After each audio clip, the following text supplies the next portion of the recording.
तो झारखंड बोर्ड के सभी विद्यार्थियों को जोहार, gangs of topper JAC board के इस यूट्यूब चैनल पे। सबसे पहले तो ये बताओ कि तो इनके की हाल चाल हो। उम्मीद करो ये तो इन्हें अच्छा हो भी, पढ़ाई करते हो भी और एग्जाम की तैयारी चलत हो। तो 10th क्लास में चल गए नहीं बाबू, समय एकदम ना हो, एकदम अभी से लग जाओ, है ना। अगर थोड़ा टाइम पे सारा सिलेबस खत्म करना हो तो अभी गैंग्स ऑफ टॉपर के इस यूट्यूब चैनल को ज्वाइन कर लेना हो और अपन दोस्त में शेयर कर दे, ताकि जैसे जो भी यहाँ पढ़ा रही हो तो इनके साथ में कवर कर दियो, है ना। तो सबसे पहले ये बताओ तो इनके हम याद हो कि भुला गली। अरे वही जो चैप्टर 1 लेके आ लिये भूगोल से, है ना, वो खत्म कर दिलिए पूरा। आप जैसे आज चलता चैप्टर 2 देख रहे, चैप्टर 2 के नाम की लिखल है यहाँ पे, वन एवं वन्य जीव संसाधन। पार्ट 1 वीडियो ये होने वाला है और इसको जो है आप लोग को शेयर कर देना है पूरा एकदम अपने व्हाट्सएप ग्रुप्स में, जहाँ आपके दोस्त यार सब लोग ज्वाइन किए हुए हैं, है ना। तो चलिए देर ना करते हुए शुरू करते हैं। तो आज हम लोग क्या पढ़ने वाले हैं, जैव विविधता, प्राकृतिक वनस्पति और स्वदेशी वनस्पति प्रजातियां, मृदा संसाधन, है ना, और पारिस्थितिकी तंत्र, जो आप लोग काफी ज्यादा सुनते आए हैं बचपन से, इसको पारितंत्र भी कहते हैं, है ना। और जो है सो वन्य जीवन, फ्लोरा एंड फौना, और भारत में वनस्पति जात और प्राणी जात, इन चीज़ों को आज हम लोग क्लियर करने वाले हैं। और इन सभी क्लियर करने के बाद थोड़ा सा जो है सो क्वेश्चन भी कराएंगे। चलो लेट ना करते हुए शुरू करते हैं। आगे का स्लाइड देखो। जैव विविधता हमारा टॉपिक सबसे पहला है। तो जैव विविधता की हो तो जानो ही, जैव मतलब जीव जंतु, विविधता मतलब अलग अलग तरह के जीव जंतु। लो ये टॉपिक खत्म हो गया। थोड़ा सा इसको फॉर्मल वे में बता देते हैं। क्या लिखा हुआ है देखो, जैव विविधता का अर्थ विभिन्न प्रकार के पौधों, पशुओं तथा सूक्ष्म जीवों की विविधता से है। अभी हम क्या बोलें कि जैव विविधता मतलब जीव जंतु अलग अलग प्रकार के, जो जहां आपको देखने को मिल गया, सुनने को मिल गया, वो जैव विविधता हो गया, है ना। अब आगे क्या लिखा हुआ है, जो एक दूसरे पर निर्भर होकर प्राकृतिक संतुलन बनाए रखते हैं। यहाँ देख तो के समझे के लिए एकदम मस्त फोटो लगे ले, जो देख रहे छोटा सा यहाँ पे जैसे एक कीट है, मतलब कीड़ा, यहाँ पे पक्षी है ना, यहाँ पे भी जंगली जानवर है, तितली है, मतलब बहुत तरह का फोटो है। इसमें देख रहे हैं कोई भी प्राणी एक जैसा लग रहा है, नहीं लग रहा है, सब अलग अलग प्रकार के हैं। तो यही अलग अलग प्रकार के जो जीव जंतु, पक्षी वगैरह हैं, वो सब क्या है, जैव विविधता में आ जाएंगे, है ना। चलो समझ में आ गया। अब आगे बढ़ें। तो अब हमारा नेक्स्ट टॉपिक जो है वो है प्राकृतिक वनस्पति। तो प्राकृतिक वनस्पति की हो एकदम समझिए आराम से। देखो प्राकृतिक मतलब पहले पढ़े लीजिए बाबू कि जेकर में हमने के कोई योगदान ना हो, जो ऑलरेडी पृथ्वी में उपस्थित है, गॉड गिफ्टेड है, जो भगवान द्वारा बनावल गेल हो, उसकी प्राकृतिक है, ठीक है ना। और वनस्पति मतलब जंगल। तो थोड़ा सा इसको एक्सप्लेन करते हैं। हाँ, तो प्राकृतिक रूप से बिना मानव हस्तक्षेप के उगने और विकसित होने वाले पौधों को प्राकृतिक वनस्पति कहा जाता है। अब हम क्या बोलें कि जहां हमारा कोई योगदान नहीं है, तो यहाँ क्या लिखा है बाबू कि बिना मानव हस्तक्षेप, मतलब आदमी का कहीं हस्तक्षेप है ही नहीं, आदमी उसमें इन्वॉल्व है ही नहीं, और वो अपने आप उग गया है, विकसित हो गया है। उन प्रकार के पौधों को, उन प्रकार के पेड़ों को क्या बोलेंगे बाबू, वनस्पति कहेंगे, ठीक ना। और ये वन, घास तथा झाड़ियाँ हो सकती है। आप बगल में फोटो देख लो, इसमें क्या दिख रहा है, जंगल झाड़, है ना, पेड़ पौधा, यही तो हमारा प्राकृतिक वनस्पति है।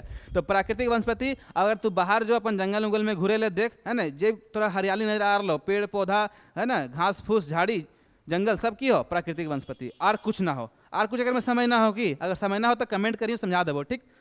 एक में और कुछ ना हो, फोटो से क्लियर हो जा लो। तो अब आगे बढ़ल जाए। तो हमारा नेक्स्ट टॉपिक जो है स्वदेशी वनस्पति प्रजातियां हैं। देखो स्वदेशी का मतलब क्या होता है, अपने देश में जो प्रेजेंट है, उपलब्ध है ना, उसको बोलते हैं स्वदेशी, ठीक। अब पढ़ते हैं जरा। देखो स्वदेशी वनस्पति प्रजातियां वे वनस्पतियां जो किसी क्षेत्र में प्राकृतिक रूप से पाई जाती है, ठीक ना, और उसी क्षेत्र की मूल निवासी होती है, ठीक ना। मतलब किसी विशेष क्षेत्र में पाया जाएगा और उसी क्षेत्र में उस प्रकार का पेड़ पौधा पाया जाएगा। अगर उसको कहीं और खोजें तो मिलना मुश्किल है। उस प्रकार के पौधों को क्या बोलते हैं, स्वदेशी वनस्पति प्रजाति, ठीक ना। देखो क्या लिखा हुआ यहाँ पे कि भारत में पाई जाने वाली कई प्राकृतिक वनस्पतियाँ इसी श्रेणी में आती है। देखो कोई जंगल होता है तो कहीं देखोगे तो अधिकांश तुमको मिलेगा ये साल का वृक्ष, तो उसके लिए वो विशेष है। अब झारखंड में देख लो, झारखंड में जो मुख्य रूप से फेमस है सो क्या है, यही साल का वृक्ष, तो उसके लिए भी फेमस एरिया है। तो वो हो गया स्वदेशी वनस्पति। कोई कोई एरिया में चले जाओगे तो तुमको खाली लिप्टस का पेड़ मिलेगा, तो वो क्या है, स्वदेशी वनस्पति। जो जिस क्षेत्र के लिए फेमस है ना, वो वहाँ पे स्वदेशी कहलाएगा उसका, है ना। तो और कुछ नहीं है यहाँ पे, आगे बढ़ें। चलो, इजी वर्ड्स में है, ध्यान देना, समझना इसको। नेक्स्ट हमारा टॉपिक है पारितंत्र। यही चीज़ को हम लोग बचपन से पढ़ते आए हैं, पारितंत्र। पारितंत्र क्या है, अब आपको क्लास 10 में भी पढ़ने का मौका मिल रहा है, एकदम ध्यान से समझना। तो पारितंत्र को हम लोग पारिस्थितिकी तंत्र भी कहते हैं। पारितंत्र यानी कि पारिस्थितिकी तंत्र किसी क्षेत्र के पौधे, जीव जंतु तथा उनका भौतिक पर्यावरण, है ना, उनका क्या, भौतिक पर्यावरण आपस में एक दूसरे पर निर्भर रहते हैं, ठीक ना।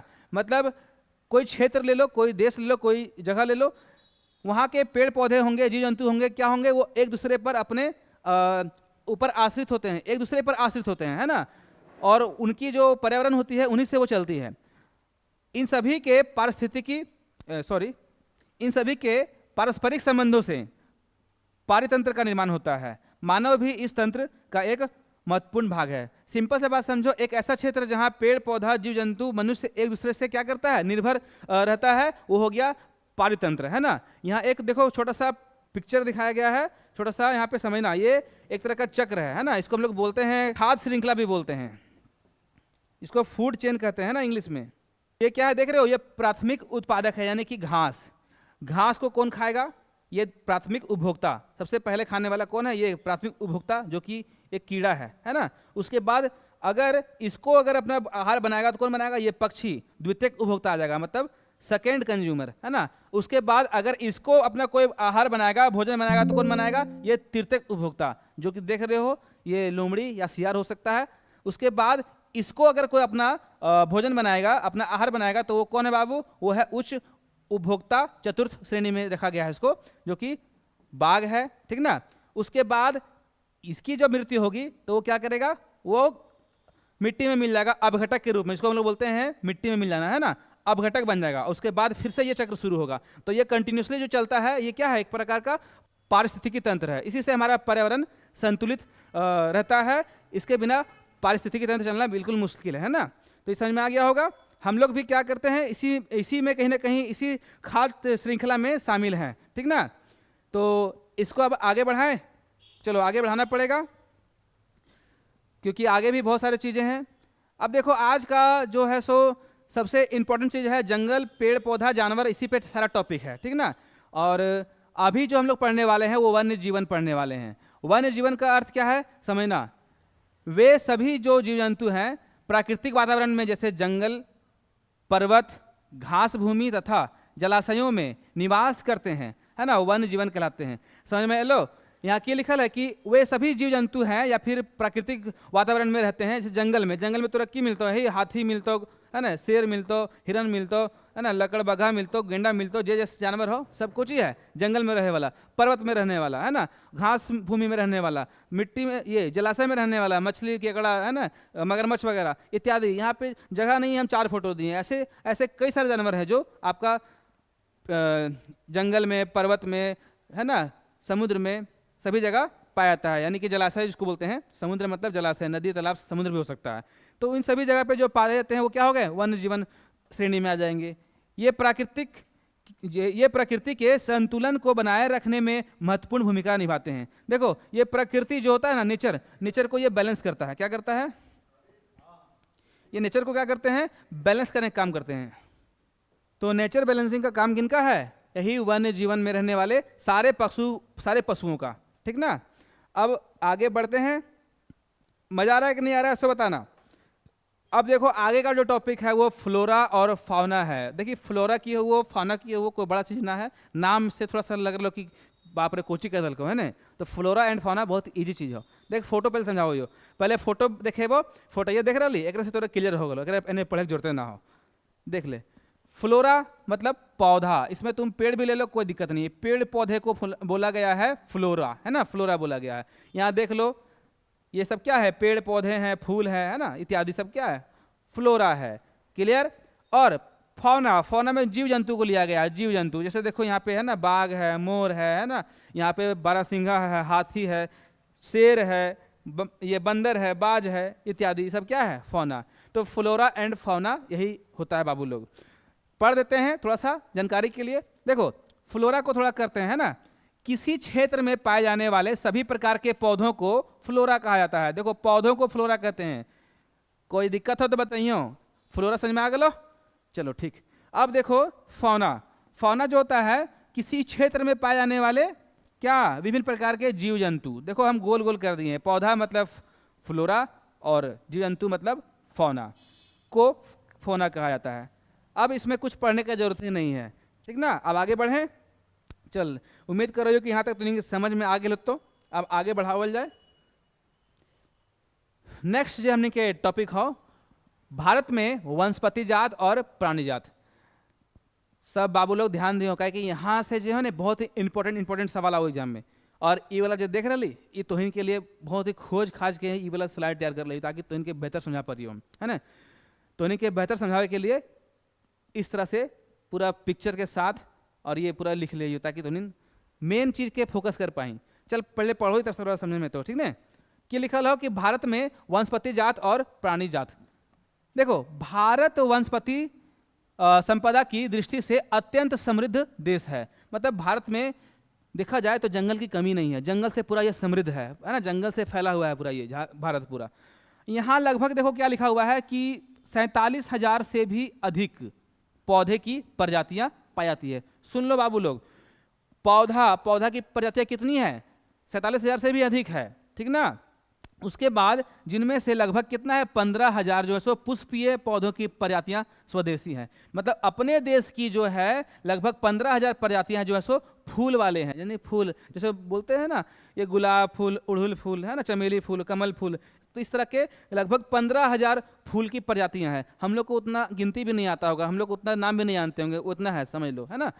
गिनती तो गिन लोगे लेकिन उतना नाम याद नहीं, इसको कहने का मतलब हम लोग का। देखो यहाँ पे ये हमारा हो गया 43,000 और 15,000, दो इंपॉर्टेंट आंकड़ा। फिर सुनना, 47,000 क्या है बाबू लोग? 47,000 हमारा जो है सो जंगल में रहने वाले जितने भी जो है ये हरे भरे पेड़ पौधे हैं उनकी संख्या है ना। लिखा हुआ 47,000 से अधिक पौधों की संख्या है, जिसमें फूल वाले जो पौधे हैं वो 15,000 है। बस इतना याद रखना है तुमको। यहाँ देख लो यहाँ देख लो वनस्पति जात में क्या लिखा हुआ है। ये सारे बरगद है, कमल है, गुलमोहर है, नीम है, गुलाब है, पांस है, सब क्या है? ये सब क्या है?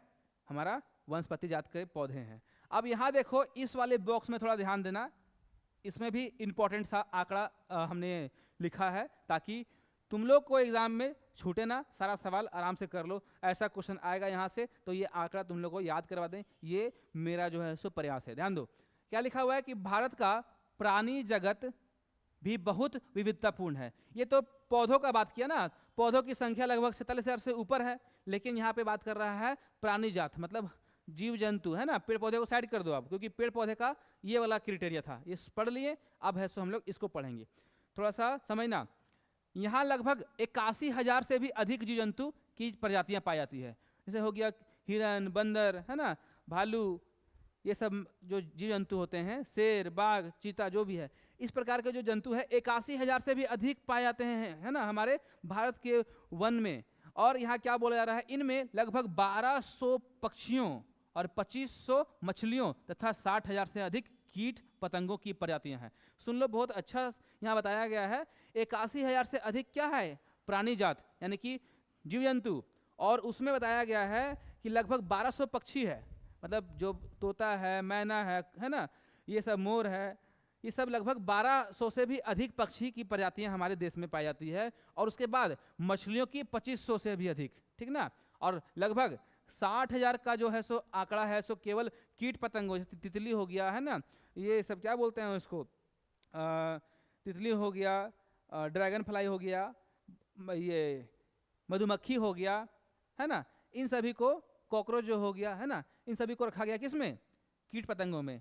60,000 से अधिक प्रजातियां हैं। तो एक बार फिर तुम लोग इसको रिवाइंड कर लो। 60,000 कीड़े मकोड़े की प्रजातियां हैं, 12,000 पक्षियों की प्रजातियां हैं, और 2500 जो है सो 1200 बोलना है, 12,000 नहीं, है ना, 1200 पक्षियों की प्रजातियां हैं और 2500 मछलियों की प्रजातियां हैं। कुल मिलाकर देखा जाए तो 81,000 से अधिक जीव जंतुओं की प्रजातियां यहाँ पे है ना।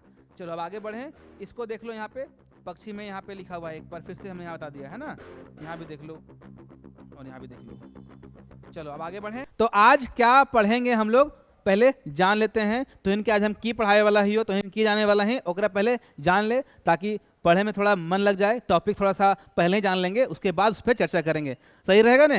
हाँ, एकदम सही रहेगा। देखिए, सबसे पहला आज जो पढ़ाई होगा वो होगा भारत में लुप्त प्राय प्रजातियां। मतलब भारत में जो लुप्त हो चुकी है प्रजातियां, उसको हम लोग पढ़ेंगे, है ना। उसके बाद पढ़ेंगे लुप्त होने वाले, यानी कि लुप्त का खतरा झेल रही प्रजातियां जो लुप्त हो सकते हैं, वो पढ़ेंगे। तीसरा, प्रजातियों का वर्गीकरण। चौथा, वनस्पति जात और प्राणी जात का ह्रास का कारण, ये ह्रास है, ठीक ना। और चौथा जो टॉपिक है, ये पांचवा टॉपिक है हिमालयन यव। और जो आखिरी हमारा रहेगा कम होते संसाधनों के सामाजिक प्रभाव। इन सभी को पढ़ने के बाद आपको लास्ट में कराएंगे मोस्ट इंपॉर्टेंट स्लाइड्स MCQ, जिसमें आपका वैकल्पिक प्रश्न रहेगा, जिसमें आपको जो भी आज पढ़ाएंगे ना वो क्लियर होगा। जे तो इनके आज पढ़े वो ओकरा यहाँ पे चर्चा करे वो। Discussion is the most important thing in are study, है ना। हमारा पढ़ाई में डिस्कशन बहुत ही बड़ा चीज़ होता है, इसको करना जरूरी है। ज़्यादा नहीं, 5 सवाल कराएंगे, वो भी बहुत इंपॉर्टेंट एग्जाम में पूछता है। चलिए, इसलिए पूरा कंटिन्यू रहिएगा, एकदम आखिरी से, मतलब स्टार्ट से आखिरी तक, शुरुआत से अंत तक बने रहिएगा। चलिए, आज का टॉपिक हम प्रेजेंट कर दिए हैं। सबसे पहला क्या है बाबू? भारत में लुप्त प्राय प्रजातियां। भारत में लुप्त प्राय प्रजातियां के अर्थ की हो पहले वो समझेबो, और बाद एकरा कौन कौन प्रजातियां लुप्त होने वाला है या फिर हो गया है, यानी कि लुप्त प्राय प्रजातियां कौन है वो बतेबो, है ना। तो पहले समझो बाबू क्या लिखा हुआ है। वे जीव जंतु और वनस्पतियां जिनकी संख्या क्या हो रही है, लगातार घट रही है, तथा जो विलुप्त होने के खतरे में है ना। देखो, जो चीज़ को हम यहाँ पे किए हुए हैं सर्कल जो घेर दिए हैं, वो इंपॉर्टेंट लाइन है, इसको ध्यान देना। क्या बोला जा रहा है बाबू? कि वे जीव जंतु और प्रजातियां या वनस्पतियां जिनकी संख्या क्या हो रही है, लगातार घट रही है और विलुप्त होने का खतरा झेल रही है, उनको बोलते हैं लुप्त प्रजातियां, ठीक ना। यहाँ पे देखो कुछ फोटो है, ठीक है। इसको जान रहा है क्या है? ये है चीता, है ना। चीता के बारे में जानेंगे, थोड़ा सा देख लो, पिक्चर का करा दे रहे हैं डिस्कशन। गुलाबी सिर वाला बत्तख, देखो इसका पूरा बॉडी जो है सो अलग कलर में है, ब्लैक है, वाइट है, ठीक है। बट चेहरा जो इसका है, जिसका माथा है, सिर है, वो क्या है? गुलाबी। ये आपको देखने को आजकल नहीं मिलेगा, खत्म हो चुका है ना, मतलब लगभग खत्म हो गया है। अब देखो, ये पहाड़ी क्वेल है, जंगली चीता है जो बिल्ली की तरह दिखती है, और काला हिरन है। ये सभी जो है जीव जंतु में आ जाएंगे। और नीचे जो दिख रहे हैं ये आपकी पिक्चर्स, ये आपके आ जाएंगे वनस्पति में, यानी कि पेड़ पौधे, यानी पौधे रूप जो झाड़ी होते हैं वो चीज़। तो थोड़ा सा पढ़ते हैं, है ना। देखो, कभी भारत में व्यापक रूप से जो है सो पाए जाते थे ये चीते, है ना, लेकिन अब इनकी संख्या क्या हो गई है? कम रह गई है, मतलब खत्म होने वाली है, घट गई है। तो इस प्रकार के चीता अब देखने को नहीं मिलते हैं। इनको क्या बोलेंगे? इनको बोलेंगे लुप्त प्राय प्रजातियां, ठीक ना। दूसरा एक पक्षी है गुलाबी सिर वाला बत्तख, इसको भी देख लो तुम लोग, समझना बढ़िया से। क्या लिखा हुआ है? यह बत्तख मुख्य रूप से हिमालयी क्षेत्रों में पाई जाती है, मतलब हिमालय वाले क्षेत्रों में पाया जाता है। इसकी संख्या जो है सो बहुत कम हो गई है, और ये जो है सो अब ये लुप्त प्राय है, मतलब कहने का मतलब खतरे में है, ये खत्म हो जाएगा बहुत जल्दी, है ना। अब तो नेक्स्ट देख ले कि पहाड़ी कोयल, ये सब पक्षी तो देख लें तो बताओ कमेंट में। वैसे तो फोटो में आप लोग देखे ही होंगे, लेकिन रियल में देख लें तो ये बात हमारा बताओ कमेंट में। यहाँ लिखल है कि यह पक्षी ऊंचे पर्वतीय क्षेत्रों में पाया जाता है। कहाँ पाया जाता है? ऊंचे पर्वतीय क्षेत्रों में, ठीक ना। और इसका जो आवास की कमी और शिकार के कारण यह जो है सो लुप्तप्राय हो गया है। कहने का मतलब आजकल जितने भी पेड़ पौधे काटे जा रहे हैं, है ना, वहाँ पे इनका जो है सो शिकार किया जा रहा है, जिस कारण से इनकी संख्या घट गई है। पर्वतीय क्षेत्र में आजकल हमारा जो है सो मानवीय क्रियाकलाप अधिक हो रहा है, मतलब ह्यूमन एक्टिविटी के कारण ये जो है सो अब वहाँ रहता नहीं है, इनकी संख्या मान लो खत्म ही है। नेक्स्ट क्या है? जंगली चीता, बिल्ली। देखो, बिल्ली के शकल वाला चीता, ठीक ना। यह भी जो है सो दुर्लभ प्रजाति जंगलों में पाई जाती है। जंगल में मिलता है, लेकिन एक आध मिलेगा काफ़ी है, नहीं तो आजकल देखने को नहीं मिलता है ना। वन क्षेत्रों में कमी और मानव गतिविधियां के कारण यह लुप्त प्राय है। ये भी जो है सो खतरे में है, ये भी जो है सो तेजी से अपना संख्या जो है सो घटा रहा है। कहने का मतलब इसको अब देखने को ही नहीं मिलता है। नेक्स्ट क्या है? काला हिरन। या अत्यधिक शिकार और आवास की कमी के कारण जो है सो इसकी संख्या लगातार घट रही है, यह भी लुप्तप्राय है, ठीक है। काला हिरन वाला जो है सो जो काला हिरन प्रजातियां जो होती हैं, ये भी आजकल देखने को नहीं मिलती है। क्यों नहीं मिलती है भाई? क्योंकि इसका संख्या खत्म हो गया है, सब शिकार कर दे रहा है, जहाँ देख रहा है इसको मार के खा जा रहा है ना। इस पर एक फिल्म भी बना था ना, वो क्या था, सलमान खान वाला, भुला गए, उसमें भी सलमान खान मारा था इसको, याद आया? शायद हम आपके हैं कौन था ना फिल्म सलमान खान इसको मारा था जिसको केस चल रहा था उसका, काला हिरन पे, तो वो चीज़ है। चलो आगे बढ़ते हैं। नेक्स्ट है सेक्रेड लोटस घास। यह घास दलदली क्षेत्रों में पाई जाती है। देख लो बाबू, ये है आपका सिरिडा प्रजातियों का घास, या शुष्क क्षेत्रों में पाई जाती है, यानी कि थोड़ा बहुत जहाँ पानी धूप मिल जाए, है ना। और क्या है, तो नेक्स्ट है डेस्मोस्टेकिया विपिनेटा, फिर है ओराइजा कॉफिएटा, और जो है सो थिसेलोनिया कुल की घास। ये सब घासें अब देखने को नहीं मिलती है ना, वो चीज़ आप लोग ध्यान दीजिएगा, थोड़ा सा पिक्चर दिखा दिए हैं। और अब चलते हैं हम लोग नेक्स्ट तो इनके देखे तो एकदम भयंकर भयंकर, एकदम शेर हो, बाघ हो, घड़ियाल उड़ियाल हो, ना सब देख लिए, पक्षी उक्षी, इस सब के बारे में थोड़ा पढ़ो ये, आखिर ये सब है कुछ ही। देखो यहाँ लिखा हुआ है लुप्त होने का खतरा झेल रही प्रजातियाँ। लुप्त मतलब गायब। देखो लुप्त का मतलब होता है बाबू गायब।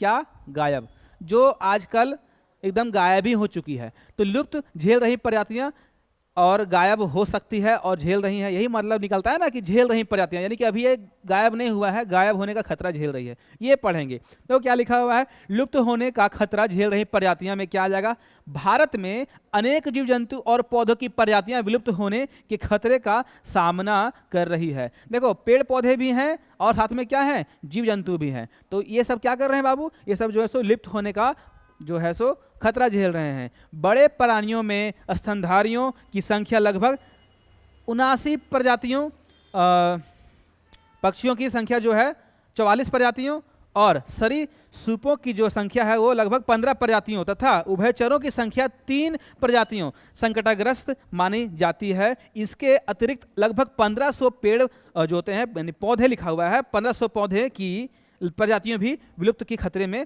हैं। देखो यहाँ पे जो हम घेरा मारे हुए हैं वहाँ संख्या थोड़ा आंकड़ा दर्शाता है, और आंकड़े को थोड़ा सा तुम लोग ध्यान से समझना। यहाँ क्या बोला है कि बड़े प्राणियों में स्तनधारियों, जो जानवर अपने बच्चों को दूध पिलाते हैं, है ना, वे जानवरों की लगभग कितना 79 प्रजातियां जो है, और पक्षियों की 44 प्रजातियां हैं, और सरीसृपों की प्रजातियां जो है सो 15 हैं, और उभयचरों की जो है सो 3 है। इन सभी को मतलब समझ लो कि संकटाग्रस्त माना गया। संकटाग्रस्त मतलब सारे संकट में हैं, खतरा झेल रहे हैं, खतरा मतलब संकट में हैं लोग, है ना। और बाकी जो बाबू 1500 पेड़ पौधे में रखा गया है कैटेगरी, जिसको बोलते हैं वो है सो क्या है, वो आपका है सो विलुप्ति के खतरे में है। मतलब कुल मिलाकर के इन सभी को ऐसा कैटेगरी में डाल दिया गया कि आज ना कल ये खत्म हो जाएंगे, है ना, इनकी संख्या एकदम घट गई है। ये देख लो, ये हमारे पास जो है सो टाइगर है, ये हमारे पास जो है सो गिद्ध है, ये घड़ियाल है, ये आपका मेंढक है। तो इस प्रकार के जीव जंतु की संख्या बहुत तेजी से गिरावट आ गई है, एकदम खत्म हो गया है। ये सब कहीं देखे के ना मिलो हो, है ना, हो सको तो हमने एक देख ले हो भी, है ना, क्योंकि हमने गाँव देहात जंगल झाड़ में रहे वाला आदमी ही, झारखंड में हमने ये सब मिल जाओ, ये मिलो तो बताओ। आजकल तो इन गिद्ध देख लें, एक गिद्ध को थिन, तो इन गिद्ध देख लें तो बताओ, और बाघ देख लें, घड़ियाल देख लें, तो जरा कमेंट करियो, है ना। चल अब आगे बढ़ाइयो, अब आगे बढ़ावे पड़ते नहीं तो पीछे रह जी। नेक्स्ट कोचे बाबू, नेक्स्ट है प्रजातियों का वर्गीकरण। अब प्रजातियों का वर्गीकरण का मतलब की हो पहले समझ ले, फिर तो इनके इस सबसे मिले वो, ठीक ना। देख के लिखा है बाबू, प्रजातियों का वर्गीकरण, इसको अंतर्राष्ट्रीय प्रकृति संरक्षण संघ IUCN से आपका सवाल पूछेगा, इसलिए सवाल को थोड़ा सा आप लोग, है ना, अंडर एस्टिमेट मत करना, इस पे ध्यान देना, ठीक ना, सवाल पे थोड़ा ध्यान देना। क्या लिखा हुआ है, international union for conservation of nature, है ना, IUCN, ठीक, IUCN। तो इसमें हम लोग जो थोड़ा जानने का प्रयास करेंगे, ये IUCN जो है क्या किया हुआ है, प्रजातियों का वर्गीकरण कर दिया है, और वो हमारे अनुसार और बुक के अनुसार लगभग 6 प्रजातियां हैं। कितना है वो, 6 प्रजातियां हैं, और 6 प्रजातियां आपको पढ़ना है, ठीक है। अब 6 प्रजातियां क्या क्या है सब समझेंगे। और क्रम सबसे पहला जो हो वो हो सामान्य जातियां। अब सामान्य जातियां की हो ध्यान देते हैं, वे प्रजातियां जिनकी संख्या पर्याप्त मात्रा में पाई जाती है और जिनके अस्तित्व पर तत्काल कोई खतरा नहीं होता, सामान्य जातियां कहलाती है। मतलब अभी जो है इसका मात्रा है, पर्याप्त रूप से है, सफिशिएंट है, ठीक है, लेकिन इस पे बताया जा रहा है खतरा भी नहीं है, इस पे तत्काल में कोई खतरा नहीं है। क्या बोल रहा है, अभी प्रेजेंट में इस पे कोई खतरा नहीं मंडरा रहा है, एकदम इन लोग एकदम लाइफ स्टाइल जी रहा है, एकदम मस्त, इन पे कोई प्रकार का दिक्कत नहीं है, इन लोग खुला आज़ादी, इन लोग जो है सो पूरा मिला हुआ है, ये सब में समस्या नहीं देखने को मिल रही है, तो उन्हें सामान्य माना गया है। सामान्य का मतलब ही समझ में आ रहा है, एकदम नॉर्मल लाइफ है ना, नॉर्मल स्पीसीज, नॉर्मल जिंदगी जी रहा है इन लोग, इनमें कोई खतरा नहीं है। समझ में आया? नाम से पता करेंगे, जैसे क्या हो गया, साल हो गया, चीड़ हो गया, कृंतक हो गया है ना, रोडेंट्स भी बोलते हैं, तथा अन्य सामान्य वन्य जीव। देखो ये थोड़ा सा समझना, ये क्या है, हम लोग के भाषा में की बोलते हैं, अब इसको थोड़ा बताना, ठीक ना। इसको यहाँ पे कृंतक बोला गया है क्योंकि ये कुतरते रहता है कोई ना कोई चीज़ को, ठीक ना। और यह है रोडेंट्स भी कहते हैं। और तो अपन भाषा में, अपन गांव देहात घर के भाषा में की को ही जरा कमेंट करें वगैरह, ठीक ना। बाकी तो जानबे करो, साल के पेड़ हो, चीड़ के पेड़ हो, और ये जैसो अन्य सामान्य वन्य जीव, एकरा जैसो हम लोग क्या बोलते हैं, इसको तुम लोग बताएगा, ये हिरन है या फिर क्या है, बारहसिंघा है। देखने में लग रहा है हिरन जैसा, लेकिन हिरन ये नहीं है, ठीक ना, ये बारहसिंघा है, तुम लोग बताते हैं, ठीक है, बारहसिंघा, ठीक। चलो, तो इसमें से इसका नाम कमेंट कीजिएगा क्योंकि इसका बहुत ही अच्छा सा नाम है, प्यारा सा नाम है। चलो आगे बढ़ते हैं। सामान्य जातियां, हमको लगता है तुम लोग एकदम बहुत अच्छा समझ गया होगा, ठीक है ना। जिसकी मात्रा क्या है, पर्याप्त है और कोई खतरा नहीं मंडरा रहा है, वो सामान्य प्रजाति में आ जाता है। नेक्स्ट देखो बाबू क्या है, लुप्त जातियां। देखो लुप्त, नाम का मतलब से लुप्त है ना, लुप्त मतलब गायब। वे प्रजातियां जो अपने प्राकृतिक आवासों में अब नहीं पाई जाती और पूरी तरह विलुप्त हो चुकी है, लुप्त जातियां कहलाती है। उदाहरण के लिए एशियाई चीता, ठीक है ना, गुलाबी सिर वाला बत्तख, ये सब समझ लो। अब हमने यहाँ पे एक चीज को गोल किया है, क्या कि नहीं पाई जाती, कहाँ नहीं पाई जाती है, अपने प्राकृतिक आवासों में, मतलब नेचुरली इनको जहाँ होना चाहिए था वहाँ ये नहीं मिलते हैं आजकल। तो कहाँ मिलते हैं भैया, आजकल तुम लोग अगर देखोगे, चिड़ियाघर जाओगे है ना, तो वहाँ देखोगे कि इन सभी जीवों को जो है सो है ना प्रदर्शनी के लिए रखा गया है, यानी कि लोग वहाँ पे देखने के लिए जाते हैं, अपने घूमने के लिए आते हैं, लोग देखते हैं कि अरे हाँ देखो शेर है, चीता है, बत्तख है, तो इनको वहाँ रखा गया है। ये सब आपको प्राकृतिक आवास में मिलेगा ही नहीं, जंगल में तब मिलेगा ही नहीं, बिल्कुल नहीं मिलेगा। तो इनको लुप्त प्रजातियाँ कही गई है। इनकी संख्या ना के बराबर है, गिने चुने जो भी हैं उनको पकड़ के रख दिया गया है। कहाँ रख दिया गया है? चिड़ियाघरों में प्रदर्शनी के लिए। तो वही बोला जा रहा है, ये आपका एशियाई चीता आ जाएगा, ठीक है ना। गुलाबी सिर वाली बत्तख जो है ये तो एकदम खत्म ही हो गई है, शायद कहीं कोई चिड़ियाघर में मिल जाएगा तो अलग बात है, ठीक। तो इनको क्या बोला गया है? लुप्त प्रजातियां। लुप्त मतलब गायब हो गई है, जो प्रजातियां खत्म हो गई है उनको बोलेंगे, ठीक ना। लुप्त मतलब संख्या ना के बराबर। एक चीज ध्यान दो, एक होता है लुप्त, एक होता है विलुप्त, ठीक है ना। तो यहाँ बोला गया पूरी तरह विलुप्त हो चुकी है, मतलब अब नहीं पाई जाती है, लेकिन कहीं कहीं पाई जाती है। चिड़ियाघर में आपको ये देखने को मिल जाएगा। इसका कह नहीं सकते, ये भी मिल जाएगा, ये सब मिल जाएगा, इसका टॉपिक अलग है यहाँ, है ना। अब इसको पढ़ते हैं। चलो देखो, तीसरा क्या है? सुभेद प्रजातियां। देखो सुभेद प्रजातियां क्या होता है? वे प्रजातियां जिनकी संख्या लगातार घट रही है। देखो यहाँ पे घट रही है लिखा हुआ है ना, और जो निकट भविष्य में संकटाग्रस्त हो सकती है, मतलब अभी जल्द ही आने वाले हमारे भविष्य में इस पे संकट मंडरा सकता है, सुभेद प्रजातियां कहलाती है। यदि इनकी संरक्षण पर ध्यान ना दिया जाए तो इनकी अस्तित्व जो है सो खत्म हो जाएगी, इनका अस्तित्व खतरे में पड़ सकता है, ठीक है। कहा गया है कि अगर इन पे ध्यान ना दिया जाए सुभेद प्रजातियों पर, तो ये जल्दी खत्म हो जाएगा, ये बोल रहा है, ठीक ना। तो सुभेद का मतलब समझ में आ गया, जिनका भविष्य एकदम खत्म है, आज है, हो सकता है कि आने वाले कुछ सालों में इनका नामो निशान ना हो, वो हो जाएगा सुभेद प्रजातियां, ठीक। देखो यहाँ पे क्या है? नीली भेड़, ये नीली भेड़ है, ठीक ना। ये है एशियाई हाथी। अब आगे बढ़े, संकटाग्रस्त जातियां, प्रजातियों का वर्गीकरण में ही पढ़ रहे हैं बाबू। 4 गो अभी हम लोग पढ़ लेंगे, फिर 2 और है, यानी कि कुल 6 प्रजातियां हैं। ध्यान देना, कहीं जाना नहीं है, एकदम छोटा छोटा स्लाइड तुम लोग के लिए हम लेकर के आए हुए हैं कि एकदम कम समय में बेहतर तुम लोग को जो है सो हम जानकारी करा दें, और है ना पार्ट वाइज वीडियो आप लोग को बना के दे रहे हैं ताकि आप लोग जो है सो अच्छे से समझ पाओ। नेक्स्ट क्या है? संकटाग्रस्त है जातियां, वे प्रजातियां जिनकी संख्या लगातार कम हो रही है और जिनके विलुप्त होने का खतरा बहुत अधिक है। देखो सुभेद का भी और इसका संकटाग्रस्त का भी लगभग सेम डेफिनेशन मिल रहा है ना, क्योंकि सुभेद वाला में भी क्या बोला था, जरा पीछे चले, इसमें भी क्या बोला देखो कि लगातार घट रही है ना, जिनकी संख्या क्या हो रही है? लगातार घट रही है, और जो निकट भविष्य में संकटाग्रस्त हो चुकी है, मतलब संकट इनके ऊपर मंडरा रहा है, वो सुभेद प्रजातियां कहलाई थी, है ना, कही गई थी। यहाँ पे सेम चीज यहाँ पे बोल रहा है कि विलुप्त होने का खतरा बहुत अधिक है, मतलब वो संकटाग्रस्त था और ये इसमें खतरा क्या बहुत अधिक है, संकटाग्रस्त जातियां कहलाती है। समझ में आया? यदि संरक्षण नहीं किया गया तो इनका अस्तित्व समाप्त हो जाएगा या फिर समाप्त हो सकता है। संकटाग्रस्त और सुभेद लगभग सेम सेम है। यहाँ पे भी बोला गया है इनके अस्तित्व पर खतरा बढ़ सकता है। खतरा बढ़ सकता है, अगर अभी इन पे संरक्षण नहीं किया जाए, इनको बचाया ना जाए तो ये खत्म ही हो जाएगा, ठीक ना। और यहाँ बोल रहा है कि ये बहुत ज़्यादा मात्रा में जो है सो इनका संख्या घट चुका है, संरक्षण इसका भी नहीं करेंगे तो ये भी अस्तित्व में नहीं रहेगा, समाप्त हो जाएगा। जैसे काला हिरन, मगरमच्छ और संघाई हिरन जो भी है ना। देखो यहाँ काला हिरन है, मगरमच्छ है, संघाई हिरन है। तो काला हिरन अभी एक जगह और पढ़े थे, तो जरा दिखा दें कहाँ पढ़े थे जी, कहाँ पढ़े थे, कहाँ पढ़े थे, थोड़ा सा चलते हैं पीछे और चलते हैं पीछे। हाँ यहाँ पढ़े थे ना, यहाँ पढ़े थे हम लोग ये लुप्त प्राय प्रजातियाँ, सभी को कंबाइन करके यहाँ बताया है ना, सभी को कंबाइन करके बताया था यहाँ पे। तो ये काला हिरन जो है सो हमारा है ना लुप्त प्राय प्रजातियाँ हैं, लेकिन ये कहाँ दिखाया, ये दिखाया आपको संकटाग्रस्त में दिखाया है ना। चलो ठीक है, अब आगे बढ़ते हैं। हाँ तो संकटाग्रस्त समझ में आ गया कि नहीं समझ में आया, कमेंट तुम लोग जरूर करना। चलो अब आगे बढ़ते हैं, आगे बढ़ल जाए। नेक्स्ट है दुर्लभ जातियाँ, वे जातियाँ जिनकी संख्या बहुत कम होती है और जो सीमित क्षेत्रों में पाई जाती है। देखो नाम से हम लोग को चल जाता है मालूम, दुर्लभ, जिसकी मतलब दुर्लभ मतलब एकदम ना के बराबर में, दुर्लभ मतलब जल्दी मिलता ही नहीं देखने को, ये समझ लो है ना।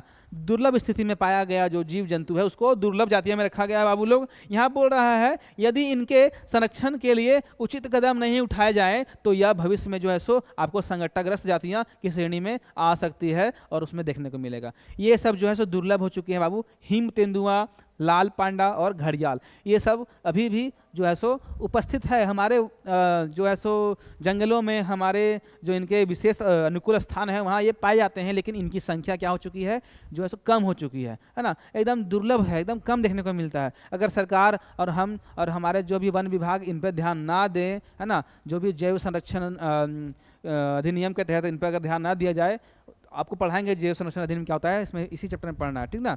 ध्यान ना दिया जाए तो इनकी भी संख्या खत्म हो जाएगी और ये जल्द ही संकटाग्रस्त जाति में चले जाएंगे। ये संकटाग्रस्त प्रजाति में इनको जो है सो डाल दिया जाएगा, लेकिन अभी इनकी संख्या थोड़ा बहुत है, यानी कि बहुत कम है ना। थोड़ा बहुत मतलब बहुत कम लिख रहा है, बहुत कम है, ठीक। और कहीं आप लोग इसको देखे हैं तो बताइए, ये देखे होंगे, ये अक्सर जो है सो चिड़ियाघर में आराम से देखने को मिल जाएगा। ये जल्दी नहीं मिलता है ना, ये सब जल्दी नहीं मिलेगा, लेकिन चिड़ियाघर जाओगे ये देखने को मिल जाएगा, ठीक है। और मांझी कौन कौन गया है झारखंड में, और मांझी में जाना, यहाँ रखा हुआ है चीज़ मिल जाएगा। चलो आगे बढ़ें। स्थानिक जातियाँ, वे जीव जंतु और वनस्पतियाँ जो केवल किसी विशेष भौगोलिक क्षेत्र में ही पाई जाती है। देखो बोल रहा है किसी विशेष भौगोलिक क्षेत्र में है ना पाई जाती है, स्थानिक जातियाँ कहलाती है। निकोबारी कबूतर, अंडमानी जंगली सुअर तथा अरुणाचल का मिथुन इसके प्रमुख उदाहरण है। देखो यहाँ पे क्या है, निकोबारी कबूतर है ना, कितना सुंदर लग रहा है। ये कबूतर आपको देखने को जल्दी नहीं मिलेगा, इसका जो है स्पेसिफिक स्थान है, मतलब खास स्थान में पाया जाता है ना। देखो स्थानिक का मतलब समझ में आ रहा है बाबू, यहाँ लिख दिया किसी विशेष स्थान पर, मतलब इनका स्पेशल वातावरण होता है, स्पेशल इन उस वातावरण के अनुकूल होते हैं, वहीं पाया जाएगा, हर जगह नहीं पाया जाता है ना। जंगली सुअर, ये आपको जंगलों में मिलेगा केवल, ये जल्दी नहीं मिलेगा हमारे आसपास है ना, ये पालतू सुअर नहीं है। अगला क्या है देखो बाबू, अरुणाचल का मिथुन है ना, मिथुन चक्रवर्ती है ना लग रहा है मिथुन के जैसा। चलो आगे बढ़ें, सवाल यहाँ से हम दिए हैं, तुम लोग को ध्यान देना सब चीज़ पे। नेक्स्ट क्या है, वनस्पति जात और प्राणी जात के ह्रास का कारण। देखो ह्रास मतलब क्या होता है पता है, कमी। तो वनस्पति जात और प्राणी जात के ह्रास का जो कारण है वो है कृषि में विस्तार और है संवर्धन, वृक्षारोपण, ठीक है। ध्यान देना, भारतीय वन सर्वेक्षण के आंकड़े के अनुसार 1951 है ना, 1951 से 1980 के बीच लगभग ये 26,200 होगा, ठीक ना बाबू, यहाँ कॉमा यहाँ पे ध्यान देना।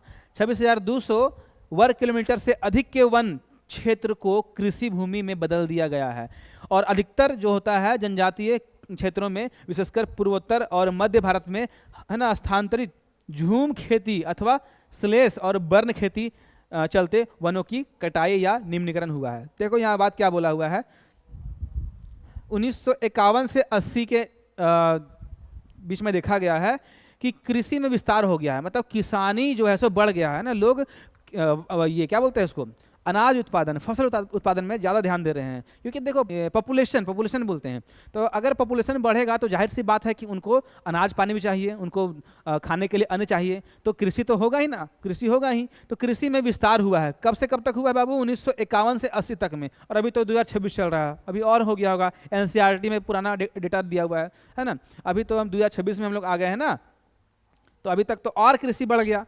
तो क्या बोल रहा है कि कृषि बढ़ने के कारण जो है सो 26,200 वर्ग किलोमीटर स्क्वायर तक का जो है सो क्षेत्र है ना, वन था, वन को हटा करके खेत में बदल दिया गया, यानी कि पेड़ पौधों को काट करके या फिर बोल सकते हो जला करके, है ना, क्या कर दिया गया है? कृषि योग्य जमीन बना दिया गया है। और यहाँ पे एक वर्ड बोला हुआ है, क्या बोला? ध्यान दो, अधिकतर जनजातीय क्षेत्र जो है इसमें ये इन्वॉल्व है। वे लोग अपने जीवन यापन करने के लिए जंगल में पेड़ पौधों को काट करके झूम खेती करते हैं, है ना, या फिर पेड़ पौधों को जला करके झूम खेती करते हैं। मालूम है ना झूम खेती क्या होता है? सो जमीन का टुकड़ा को क्या करेंगे, वहाँ घास फूस होंगे, पेड़ पौधे होंगे, उनको क्या करेंगे, जला के उसके राख को खेत में डाल देंगे, खेती करेंगे, है ना। तो वही बोला जा रहा है कि भारत में हस्तांतरित झूम खेती और स्लेश या बर्न खेती के चलते क्या हो रहा है? वनों की कटाई हो रही है। और यही जो है सो बाबू हमारा कृषि में विस्तार के कारण मतलब क्या हो रहा है? वन का ह्रास हो रहा है। अब वन का ह्रास होगा तो प्राणी का भी ह्रास होगा। ह्रास बोले तो कमी, ठीक ना। ह्रास वर्ड से तुम लोग मत कंफ्यूज हो जाना। ह्रास मतलब क्या होता है?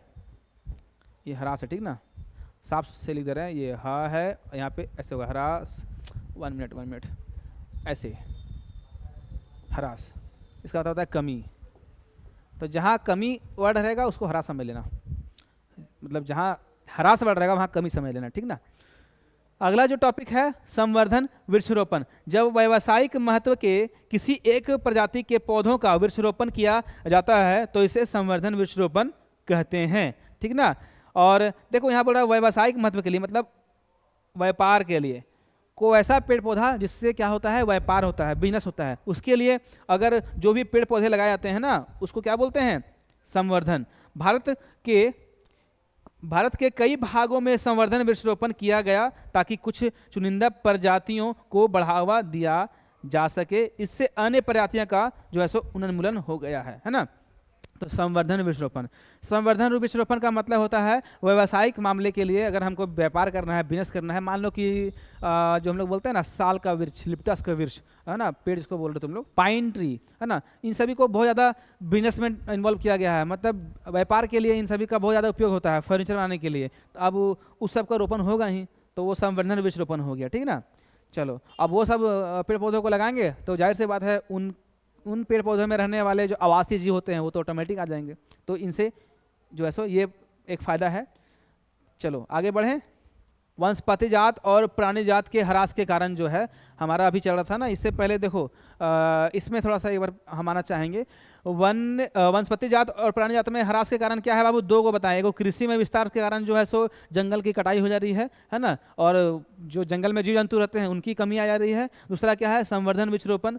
इससे भी क्या हो रहा है? ये जंगल की कटाई हो जा रही है और फिर लोग क्या कर रहे हैं? उसी प्रकार का पेड़ को उपयोग कर रहे हैं जो चीज़ उनके व्यापार में जो है सो महत्व रखता है, उन्हीं का उपयोग कर रहे हैं इन लोग, उन्हीं का रोपण कर रहे हैं। ये दो चीज़ हमारा जो है सो ये दोनों का, इनका और इनका ह्रास का कारण बनता है। तीसरा जो हमारा है वो क्या है? वो है विकास परियोजनाएं। देखो विकास परियोजनाएं मतलब होता है डेवलपमेंट प्रोजेक्ट्स, है ना, जिससे सरकार चाहती है कि किसी क्षेत्र का विकास हो, किसी क्षेत्र में जो है सो कुछ ना कुछ नया बने, तो उस समय भी हमारा जो है सो वन और प्राणी में ह्रास देखने को मिलता है, ठीक ना। तो ये तीसरा सबसे बड़ा कारण क्या है?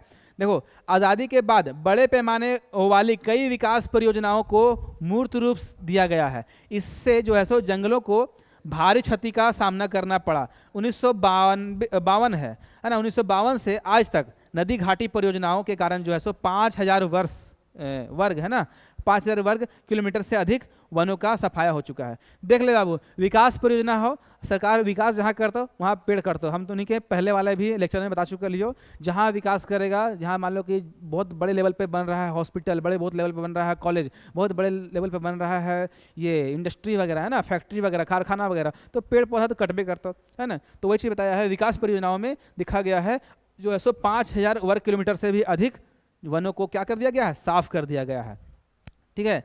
चलो ये 1992 के बाद का आंकड़ा है, उससे पहले नहीं बता रहा है, ठीक ना। अब आगे बढ़ें। नेक्स्ट क्या है? खनन। देखो खनन को बोलते हैं इंग्लिश में माइनिंग। माइनिंग मतलब खनन। खनन से कई क्षेत्रों में जैविक विविधता को भारी नुकसान पहुंचा है। और उदाहरण के लिए देखा जाए तो पश्चिमी बंगाल जो है वहाँ का, है ना, क्या लिखा हुआ है, बक्सा टाइगर रिजर्व में, है ना, डोलोमाइट का खनन। देखो माइनिंग जहाँ होता है ना बाबू, वहाँ पे क्या होता है, बहुत ज़्यादा मात्रा में जैविक विविधताओं का जो है सो नुकसान होता है। क्योंकि देखो जिस क्षेत्र में खुदाई होगा वहाँ के रहने वाले जो जीव जंतु होते हैं वो क्या करते हैं, वहाँ से प्रवास कर जाएंगे, वहाँ से माइग्रेट करके किसी और क्षेत्र में चले जाएंगे। तो वही बोल रहा है कि उदाहरण के लिए ले लो कि बंगाल है, पश्चिम बंगाल, वहाँ पे जो है सो बक्सा टाइगर रिजर्व में जो है सो डोलोमाइट खनन हो रहा था। तो वहाँ पे क्या हुआ, बंगाल टाइगर लोग का जो है सो वहाँ से क्या हो गया है, वहाँ से विस्थापन हो चुका है। वहाँ की जो जैव विविधता थी वो खतरे में चली गई, नुकसान पहुँचा, है ना। तो ये चीज़ यहाँ पे है। नेक्स्ट है संसाधनों का असमान बंटवारा। अमीर और गरीब जो लोग होते हैं उनके बीच संसाधनों का असमान बंटवारा होता है। इससे अमीर लोग क्या होते हैं, संसाधनों का दोहन करते हैं। देखो संसाधन का जो ज़्यादा उपयोग करने वाला लोग है ना धरती पे, वो क्या है, अमीर लोग। क्योंकि उन लोग अपने आवश्यकताओं को पूरा करने के लिए डायरेक्टली जो है सो पर्यावरण पर निर्भर हो जाते हैं। और गरीब क्या करेंगे, गरीब जो होते हैं वो संसाधन का संरक्षण करते हैं। उनके पास जो है सो सीमित संसाधन में जीवन जीना हम लोग सीखते हैं। तो वही बताया गया है कि अमीर और गरीबों के बीच में संसाधनों का असमान वितरण है, जिस कारण से संसाधन में और वनस्पति जात और प्राणी जात में कमी देखने को मिल रही है ना। पर्यावरण को अधिक नुकसान पहुंचाने वाले जो हैं सो यही लोग हैं, ठीक ना। चलो अब आगे बढ़ें। तो अगला टॉपिक हमने के हो हिमालय यव, ठीक ना। हिमालयन यव की हो से ओकरा समझेबो तो इनके देखो यहाँ क्या लिखा हुआ है कि हिमालयन यव यानी कि चीड़ की जो प्रकार सदाबहार वृक्ष होती हैं, ये पेड़ का नाम है, ठीक ना। एक औषधीय पौधा है। हिमालयन यव क्या है बाबू, एक औषधीय पौधा है, मतलब इससे दवा ववा बनता है, ठीक ना। दवा बनता है कहने का मतलब, जो हिमालय प्रदेश और अरुणाचल प्रदेश में जो है सो पाया जाता है, ठीक ना। यहाँ क्या बोल रहा है, इसका उपयोग जो होता है, इसका पेड़ का छाल उपयोग में लिया जाता है, पत्तियों को लिया जाता है, टहनियों को लिया जाता है और जड़ों को, है ना। और जड़ों से टक्सोल नामक रसायन निकलता है।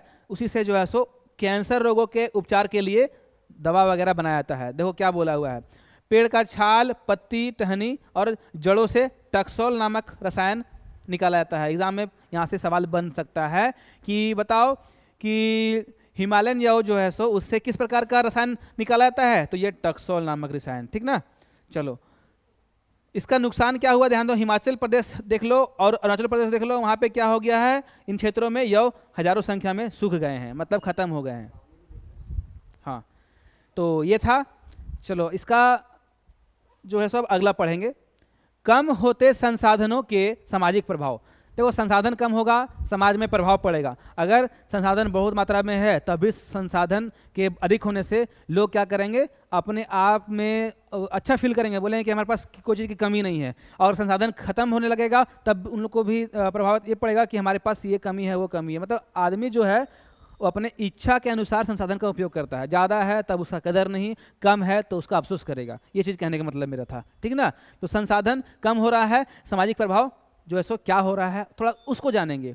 देखो यहाँ क्या लिखा हुआ है, संसाधनों के कम होने से जो है ना समाज पर प्रतिकूल प्रभाव पड़ते हैं। कुछ चीज़ों इकट्ठा करने के लिए महिलाओं पर अधिक बोझ होता है, जैसे ईंधन, चारा, है ना, पेयजल और अन्य मूलभूत चीज़ें। संसाधन कम होगा तो हमारे पास जो है सो हमारे आधारित जीवन यापन की जो वस्तुएं होती है, चीज़ें होती हैं, वो कम हो जाती हैं। यहाँ बताया है कि देखो महिलाओं को क्या करना पड़ता है बाबू, ईंधन के लिए, लकड़ी के लिए थोड़ा सा दिमाग लगाना पड़ता है कि कौन जंगल जाएं, कहाँ से लकड़ी काटें, है ना, कहाँ से, है ना, चारा उत्पन्न करें, चारा ये प्राप्त करें, कहाँ से पीने का पानी लाएं। ये सभी चीज़ें जो है सो संसाधनों की कमी होने से समाज पे प्रभाव पड़ता है। इसलिए संसाधन हमारे आसपास उपलब्ध है तो उसका कदर कीजिए, इन सभी से बचे रहिएगा, है ना, इन सभी का दिक्कत नहीं होगा। और अति दोहन कर देंगे तो हमें जो है सो इन सभी चीज़ों का जो है सो कमी महसूस होगा और हमें उनके खोज के लिए निकलना पड़ेगा। जंगलों में देखते होंगे कि जो ग्रामीण क्षेत्रों में है वहाँ महिलाएं क्या करती है, दूर दूर तक निकल जाती है ना, बोझ लाने के लिए, लकड़ी, है ना, अपने घर में चूल्हा जलाने के लिए, वही ईंधन बोला गया है यहाँ पे। और पशुओं के लिए घास फूस काटने के लिए निकल जाती है बहुत दूर, है ना, वो चीज़ समझ लो। यहाँ पे पानी पीने के लिए महिलाएं हैं सो क्या करती है, बहुत दूर दराज तक नदी नालों से पानी भर के लाती है। जहाँ पे विकास नहीं है, जहाँ पे बहुत ज़्यादा संसाधन का दोहन हो चुका है, वहाँ पे ये चीज़ समझ में देखने को मिलता है ना, समझने को मिलता है। अब आगे बढ़ें। नेक्स्ट क्या है कि इन संसाधनों की कमी होने से महिलाओं को अधिक काम करना पड़ता है। कुछ गाँव में जो होते हैं सो पीने का पानी लाने के लिए महिलाओं को कई किलोमीटर पैदल चलकर जाना होता है। बताएं, पुरुष क्या है, काम करने के लिए निकल गए कहीं ना कहीं मजदूरी करने के लिए। अब घर में जो है सो अपने बाल बच्चों को चलाना है, महिलाओं को भोजन तैयार करना है, पानी लाना है, तो महिलाओं को ज़्यादा समस्याएं होती है, ये बताया गया यहाँ पे, है ना। और आगे चलते हैं। वनोन्मूलन से जो है सो बाढ़ और सूखा जैसी प्राकृतिक विपदाएं बढ़ जाती है और जिससे गरीबों को काफ़ी कष्ट होता है। अगर हम लोग लगातार वन की कटाई करेंगे तो जंगल का कटने से क्या होता है, वातावरण असंतुलित हो जाता है और बाढ़ का खतरा देखने को मिलता है, जिसमें खास करके जो है सो गरीबों का घर, गरीबों का जो है सो ये अपना आशियाना सब बह जाता है। कहीं कहीं तो सूखा देखने को मिलता है ना। अगर अधिक पेड़ काट लेंगे तो वर्षा होगी नहीं, तो वहाँ सूखा आ जाएगा, कहीं कहीं बाढ़ आ जाएगा। मतलब ये अनियंत्रित वातावरण के कारण होता है। इसलिए हमें जो है सो खास ध्यान देने की जरूरत है हमारे आसपास के पर्यावरण पर, ठीक ना। ये चीज़ हमारा है। आगे बढ़ें। आगे जो है सवाल का सेशन शुरू हो गया। अभी तक जितना हम लोग पढ़े उससे सवाल करेंगे। तो तोहिन के अभी हम सवाल पूछबो, सवाल तोहिन के कमेंट में भी करना हो। ये पहला सवाल तोहिन कमेंट में बतेबी, क्योंकि एक फुल फॉर्म तोरा पढ़े ले लियो अभी, है ना। IUCN का पूरा नाम क्या है, ABCD पढ़ दियो नाम भी। चलो पढ़ते हैं। International union for conservation of nature, या फिर Indian union for conservation of nature, या फिर international union for conservation of nature, या फिर Indian unit for common nature. ये चारों में की एक आंसर है तो कमेंट कर भी, है ना, कमेंट आंसर, ठीक है। बहुत ही इंपॉर्टेंट सा ये सवाल था। अब आगे बढ़ियो। नेक्स्ट हो कृंतक। अभी कृंतक तो देखे ले लियो, है ना बाबू, कौन सी हल है बताओ। विलुप्त प्रजाति में हल है कि सामान्य में कि संकटग्रस्त में या फिर दुर्लभ में। तो इसका जो राइट आंसर हो जाएगा सामान्य, था ना जी। इसका नाम भी आप लोगों को पूछे थे कमेंट में, जो नहीं था चूहा जैसा, वो है, याद आया। चलो अब आगे बढ़ें। नेक्स्ट, जिन जातियों की संख्या बहुत कम होती और सीमित क्षेत्रों में पाई जाती है उन्हें क्या कहते हैं। देखो, जिनका संख्या बहुत ही कम है, क्या है, बहुत ही कम है और सीमित क्षेत्रों में मिलेगा, हर जगह नहीं मिलेगा, उनको क्या बोलते हैं, सामान्य जातियां, संकटाग्रस्त जातियां, दुर्लभ जातियां या फिर विलुप्त जातियां। तो इसका आप लोग राइट आंसर क्या कर लोगे। चलो बिल्कुल सही, आप लोग अगर सोच रहे हैं ऑप्शन नंबर सी सही है, दुर्लभ जातियां, है ना। अब हम लोग नेक्स्ट चलें। नेक्स्ट चलते हैं। वन क्षेत्रों का अधिक विनाश किन क्षेत्रों में हुआ है। मतलब जंगल को देखा जाए, जंगल वाला इलाका सबसे ज़्यादा कहाँ पे इनका विनाश हुआ है, तो रेगिस्तानी क्षेत्रों में, पर्वतीय क्षेत्रों में, या फिर जनजातीय क्षेत्रों में, या फिर शहरी क्षेत्रों में। देखो इसका सिंपल सा लॉजिक है, शहर के आसपास जो भी थोड़े बहुत जंगल बचे हुए हैं, है ना, वो क्या करेंगे, वो शहर को और ज़्यादा विस्तार करने के लिए, शहर को और बड़ा करने के लिए, शहर में और सुविधाएं लाने के लिए उनको लगातार क्या किया जा रहा है, काटा जा रहा है ना, काटा जा रहा है। तो बाबू यहाँ पे है सो शहरी क्षेत्रों में अधिकांश जो है सो वन विनाश देखने को मिल रहा है, ठीक ना। चलो समझ में आ गया। देख पा रहे हो कि आज हम लोग क्या पढ़ेंगे नहीं पढ़ेंगे सब पहले बता दिए हैं। तुम लोग को हम ज़्यादा टाइम वेस्ट नहीं करेंगे, क्या पढ़ना नहीं पढ़ना है उसका डिस्कशन पहले कर लेंगे, उसके बाद उस पर चर्चा करेंगे। देखो डिस्कशन नंबर 1 की हमारा जो है सो फर्स्ट टॉपिक होने वाला है भारतीय वन्यजीव संरक्षण अधिनियम 1972। ये वाला जो चीज़ है बाबू वेरी वेरी इंपॉर्टेंट हो, एक रहा ने पढ़ के जीव आज तू। ओकर बाद संरक्षण के लाभ, फिर वन्य जीवों के, है ना, अभिवेकपूर्ण ह्रास को रोकने के उपाय, फिर चिपको आंदोलन पढ़ाएंगे, प्रोजेक्ट टाइगर पढ़ाएंगे, और बाघों की आबादी के लिए प्रमुख खतरे पढ़ाएंगे, और भारत के प्रमुख जो है सो महत्वपूर्ण टाइगर रिजर्व, है ना, ये पढ़ाएंगे। तो ये सभी टॉपिक्स आज जो है सो आपका VVI सेशन है, सारा इंपॉर्टेंट है, यहाँ से आपका क्वेश्चन एग्जाम में आएगा। इसलिए एक बार पढ़ के तो नहीं जियो, आगे पीछे नहीं जाना है। ऐसा नहीं कि देख लिया और भाग गए, भागना नहीं, जो भागोगे तो सब कुछ गवा दोगे, और रहोगे तो अच्छा अच्छा क्वेश्चन तुम करके जाओगे, एग्जाम में तुम्हारा एकदम बेस्ट जाएगा, ये मेरी गारंटी है। चलो एग्जाम में अगर बेस्ट करना चाहते हो तो यहाँ का जो है सो लास्ट सेशन जो है MCQ वाला, वो ही आपको वो करके ही जाना है ना। चलो देर ना करते हुए शुरू करते हैं।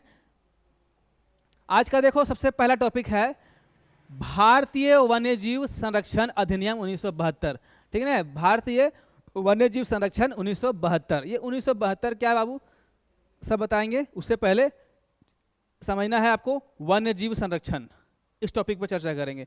सबसे पहले तो इनके दिखाओ यो कि यहाँ पे देख रही एकदम मस्त, एकदम स्मार्ट स्टाइल में टाइगर बैठल हो, देख रही है ना। यहाँ पे एकदम चीलबाज जे भी कहूँ उड़ रहा हो एकदम मस्त, यहाँ हिरन हो, गेंडा उंडा हो, है ना, और मोर नाच रहा हो, यहाँ पे बंदर बैठा हुआ है, इन सभी का जो है सो फोटो दिया हुआ है। फोटो के बाद ये देख रहे हो, ये वाला क्या है सो, ये एक संविधान का जो है सो किताब है और उसमें आपका अधिनियम लिखा हुआ है, तो वो भारतीय वन्यजीव अधिनियम 1972 है ना।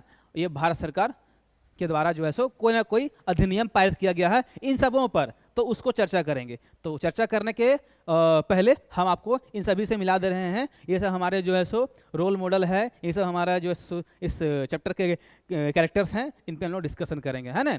इस सभी से पहले तो इनके मिला डालियो, आप पढ़ाइयो। चल देखो, ये यहाँ लिखा लो कि 1960 और 1970 के दशकों में क्या हुआ था ना कि पर्यावरण संरक्षकों ने वन्य जीवन की रक्षा के लिए नए कानून की मांग की थी। उनकी मांग को मानते हुए सरकार ने वन्य जीव संरक्षण अधिनियम 1972 को लागू किया, है ना। भारत सरकार ने क्या किया, वन्य जीव संरक्षण 1972। देखो यहाँ पे लिखा हुआ ना, वाइल्ड लाइफ प्रोटेक्शन एक्ट, यही हम खोज रहे थे, वाइल्ड लाइफ प्रोटेक्शन एक्ट 1972। इसको सरकार ने क्या किया, इसको सरकार ने अपने एक्शन में लिया कि आखिर भाई वाइल्ड लाइफ जो है सो खतरे में है, उसको प्रोटेक्शन की जरूरत है, और ये 1972 में जो है सो कानून आया है ना। तो आप थोड़ा डिस्कशन करते हैं।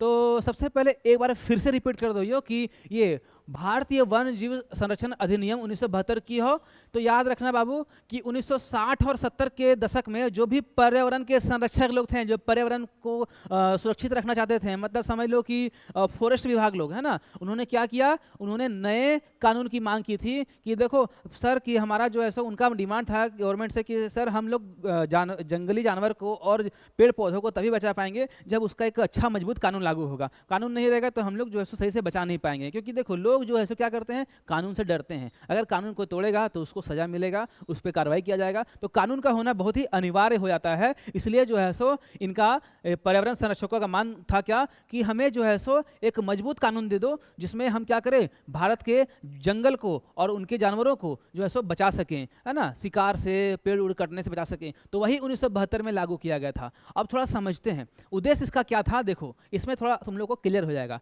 उद्देश्य में बताया गया है कि इस अधिनियम के तहत संरक्षित प्रजातियों की एक अखिल भारतीय सूची तैयार की गई थी, है ना। मतलब इसमें वैसे प्रजातियां जिनका भी खतरा चल रहा है, उन पे जो है सो लुप्त होने का खतरा है। अभी इससे पहले वाला सेशन में पढ़ाए थे, एक बार जाके चेक करिएगा आप लोग, पार्ट 1 और पार्ट 2, उसमें हम बदले बहुत बढ़िया से कि उसमें क्या किया गया था कि क्या कौन जानवर खत्म होने वाले हैं, कौन जानवर खत्म हो चुके हैं, कौन जानवर जो है सो अभी संकटाग्रस्त हैं, ये सारे जो है सो प्रजातियाँ पड़ चुके थे। तो उनको बचाने के लिए जो है सो सरकार एक एक्शन में आई थी। उस एक्शन को जो है सो यहाँ पे यही कहा गया है, वन्य जीव संरक्षण अधिनियम 1972। इस एक्शन को लागू किया ताकि सारे जो है सो कौन किस प्रकार के जीव हैं, है ना, प्रजातियां हैं, पेड़ पौधे हैं जिनको सुरक्षा बहुत ही जरूरी है, उनकी सूची यहाँ पर तैयार की गई थी, ठीक ना।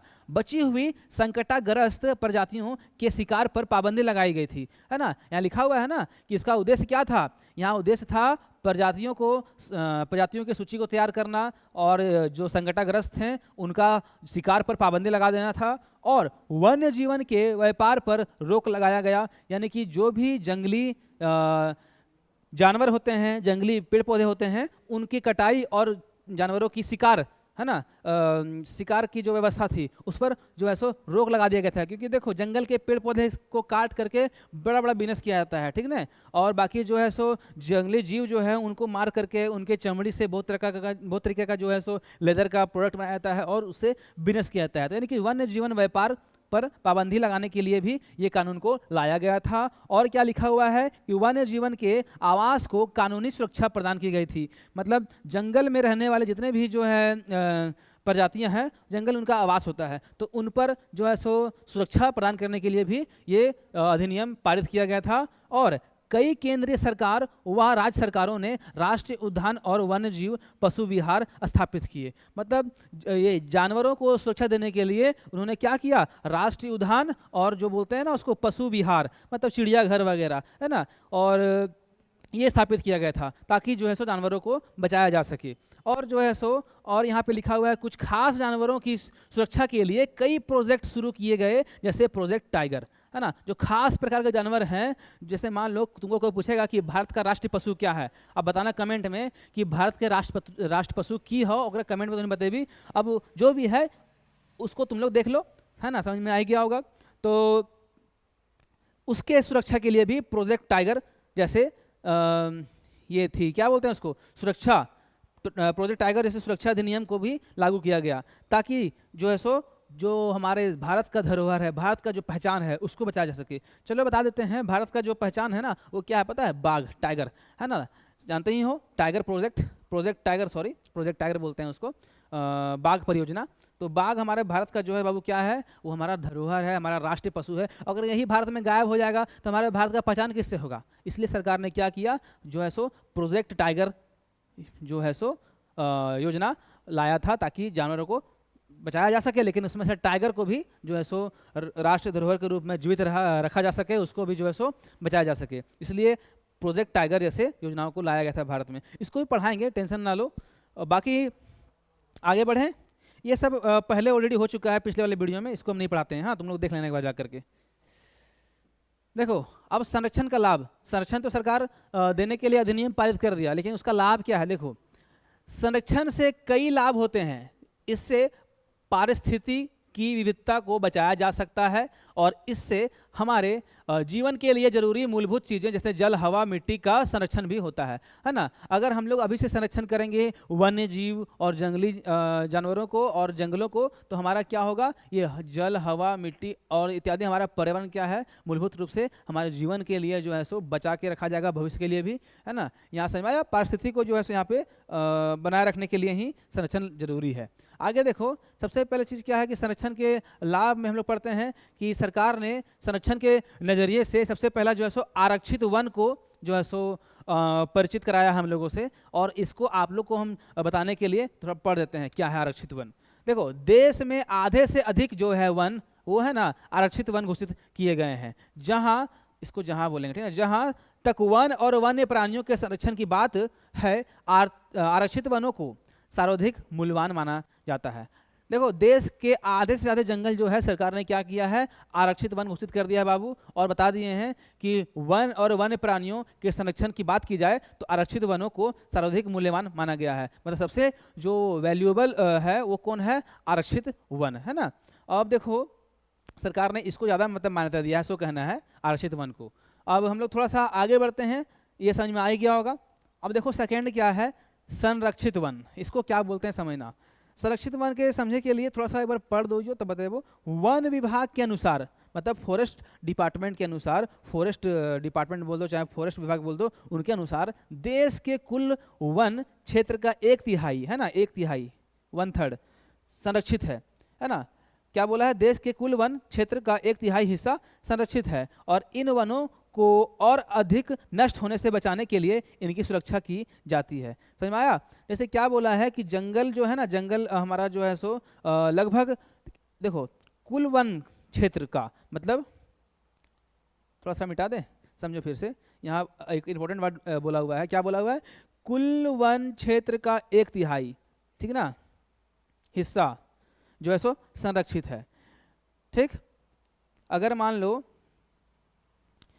अगर 100% जमीन है जंगल का, तो उसका 1/3 निकालोगे तो कितना आएगा, लगभग 33.3 समथिंग। तो 33% लगभग जो जमीन है सो क्या है बाबू, वो है सो संरक्षित है, ठीक ना। और इन वनों को और अधिक नष्ट होने से बचाया जा सके, इसलिए इनको जो है सो सुरक्षा देना अनिवार्य है, जरूरी है। इसलिए इसको संरक्षित वन कहा जा सकता है कि जो बचे खुचे 33% है उसको जो है सो संरक्षित किया जाए, उसको सुरक्षा दिया जाए, तो वही संरक्षित वन हो गया। सरकार इस पर जो अपनी प्रक्रिया जो है सो अपनी प्रक्रिया से उसको बचाए रखी हुई है, वो संरक्षित वन में आ जाएंगे, है ना। और आगे देखो क्या है, अवर्गीकृत वन। अवर्गीकृत का मतलब नाम ही पता चल रहा है, जो कि हमारे सरकार के लिस्ट में नहीं है ना। देखो अन्य सभी प्रकार के वन या बंजर भूमि जो सरकार, व्यक्तियों और समुदायों के स्वामित्व में यहाँ पे होना चाहिए, नहीं, यहाँ नहीं होना चाहिए, ठीक ना, थोड़ा सा यहाँ छूट गया, नहीं है, अवर्गीकृत वन है, ठीक है। मतलब अन्य जो भी जंगल है, झाड़ है, बंजर भूमि है ना, जो है सो सरकार के नज़र में, व्यक्तियों के नज़र में, समुदाय के नज़र में जो है सो उनके अधिकार में नहीं है, वो हो जाएगा अवर्गीकृत वन, ठीक ना। यानी कि ये उनकी जो है सो आंकड़ा बोल सकते हो कि सरकार के हाथ में नहीं है, ये ज़मीन ऐसे ही पड़ा हुआ है, ये जंगल ऐसे ही पड़ा हुआ है, तो उसको हम लोग अवर्गीकृत जानते हैं। ठीक ना। इसका सवाल भी आप लोगों को क्लियर होगा, जब हम कराएंगे तब ये टॉपिक क्लियर हो जाएगा बहुत ही बेहतर तरीके से। चलो थोड़ा सा आगे बढ़ें, आगे बढ़ना ही पड़ेगा। आगे देखो क्या लिखा हुआ है कि वन्य जीवन को होने वाले अविवेकी ह्रास पर नियंत्रण के उपाय। देखो जंगल में जो भी प्रकार के जीव जंतु हैं, पेड़ पौधे हैं, उन पर लगातार क्या हो रहा है, ह्रास हो रहा है ना। तो उस पर क्या करना है, नियंत्रण लाना है, उन पर नियंत्रण करना है, कंट्रोल करना है। तो उस कंट्रोल का उपाय क्या है वही पढ़ेंगे, है ना। देखो अविवेकी ह्रास का अर्थ क्या होता है समझना। अविवेकी ह्रास का अर्थ होता है बाबू, बिना सोच समझकर लगातार जंगल को और जंगली जानवर को जो है सो नुकसान पहुंचाना। तो उस पर नियंत्रण लगाना है, उसके क्या उपाय समझना।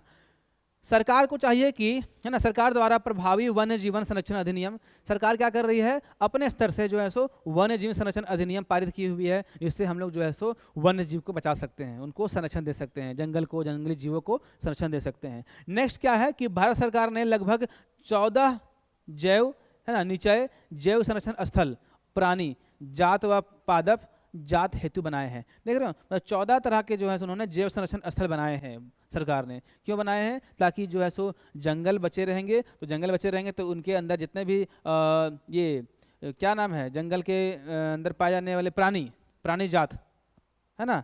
प्राणी जात कहने का अर्थ क्या है, जंगल में पाए जाने वाले जंगली जीव, और पादप जात मतलब पौधे की प्रजातियां, उन पे जो है सो उनको बचाया जा सके। तो ये जैव संरक्षण स्थल तैयार किया गया है।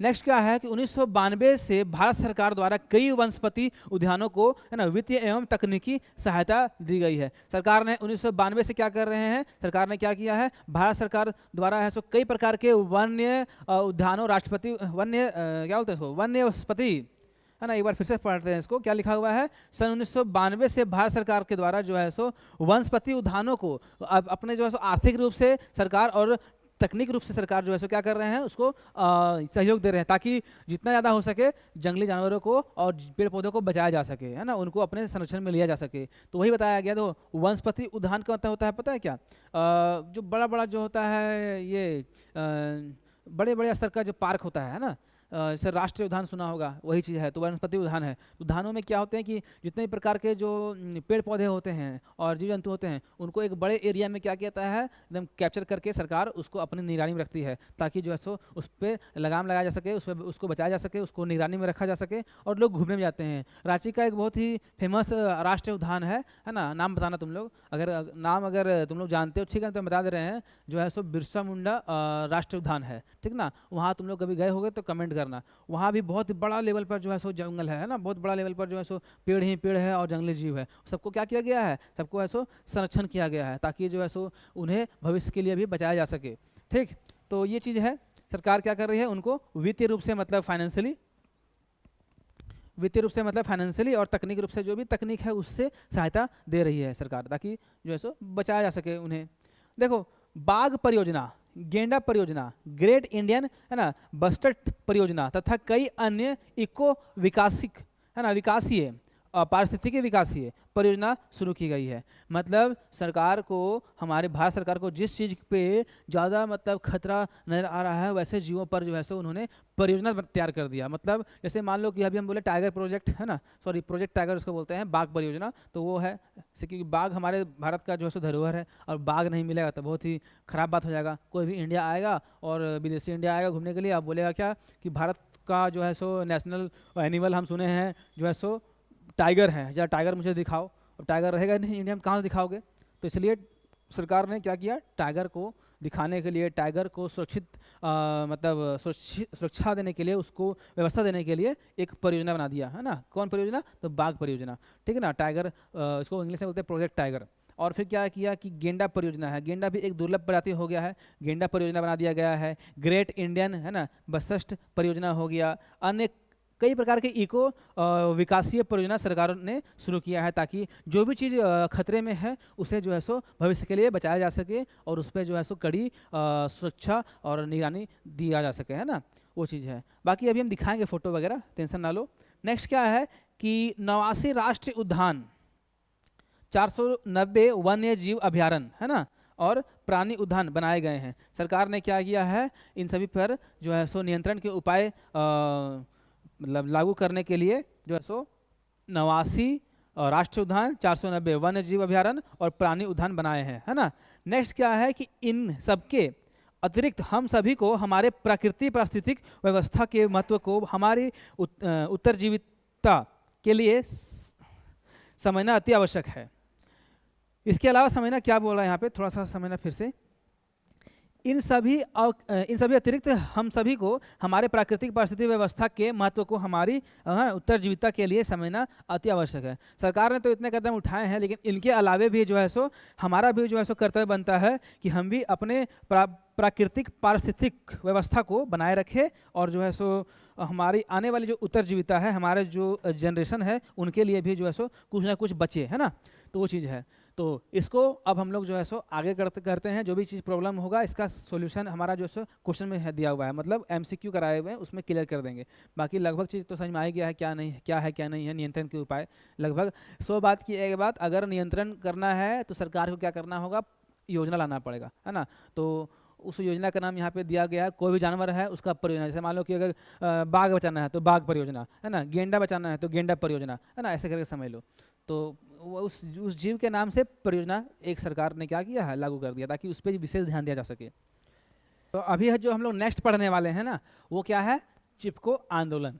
तो चिपको आंदोलन के बारे में पहले भी हम जो है सो डिस्कशन करा दिए हैं। तो इनके याद हो तो कि पहले जब चैप्टर 1 पढ़ा हो लियो तो अगर मैं वन के संरक्षण के उपाय पढ़ हो लिए, है ना। तो वन के संरक्षण के उपाय में जो है सो एक हमारा भी दायित्व बनता था कि जंगल है या फिर हमारा जो भू संसाधन है उसको अगर हम लोग अपने पारंपरिक एवं सांस्कृतिक रूप से अगर बचा के चलें तो बचा सकते हैं। तो ये देखो इनकी जो है परंपरा में ये शामिल थी। देख रहे हो कि यहाँ पे एक पेड़ है ना जी, एक पेड़ है। इस पेड़ में देखो एक यहाँ पे है ना, एक यहाँ पे चाची है, एक यहाँ पे है, एक यहाँ पे, मतलब 2-4 महिला जो है सो, है ना, ये क्या की हुई है, ये सब पेड़ को पकड़ के रखी हुई है। देख रहे हो, यहाँ पे हमने उसको घेरा लगा दिया, तो ये पेड़ को पकड़ के रखी हुई है। यहाँ समझ में नहीं आ रहा है तो एक फोटो यहाँ देख लो, यहाँ भी एक पेड़ है, यहाँ पे भी एक चाची क्या की हुई है, अपना जो है सो पेड़ को यहाँ पकड़ के रखी हुई है ना। ये क्या, पेड़ को पकड़ने का मतलब क्या है, इसका बारे में हमने आपको पहले ही बताया था।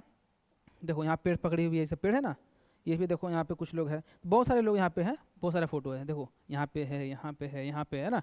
तो ये पेड़ को पकड़ने का रीज़न क्या है, तो पेड़ को पकड़ने का रीज़न यही है कि देखो इनके भू संसाधन को अंग्रेज़ों द्वारा जो है सो उपयोग में लिया जाने वाला था। मतलब अंग्रेज लोग इनके भू संसाधन को उपयोग में लेना चाह रहे थे, तो इन्होंने क्या किया, अपने भू संसाधन को बचाने के लिए, अपने जंगल को बचाने के लिए उन्होंने कहा कि हम आपको अपना आवास, अपना स्थान, अपना जंगल नहीं दे सकते हैं। अगर आपको हमारा जंगल, हमारा भू संसाधन उपयोग में लेना है तो हमें सबसे पहले काटना पड़ेगा। कैसे काटना पड़ेगा, क्योंकि हम जो है सो, आप लोग पेड़ काटते हो, ठीक है, अगर हम चिपक जाएंगे तो हमको पहले काटोगे तब पेड़ को काटोगे। इस तरह से मतलब जो इन्होंने अपना एक बनाया, इन्होंने अपना विचार बनाया सभी समुदाय ने, है ना, ये सब आदिवासी समुदाय हैं, इन्होंने अपना एक योजना बनाया और कहा कि अगर पेड़ काटेंगे, अंग्रेज द्वारा पेड़ काटा जाएगा तो पहले उनको हमें काटना होगा, है ना, तब जाकर के वो पेड़ काटेंगे। तो इस तरह से क्या किया इन्होंने, जंगल को बचाने के लिए अपना जान उन्होंने क्या किया, अपना जान का परवाह नहीं किया, उन्होंने अपने आप को जो है सो समर्पण कर दिया पेड़ के जान को बचाने के लिए, जंगलों को बचाने के लिए।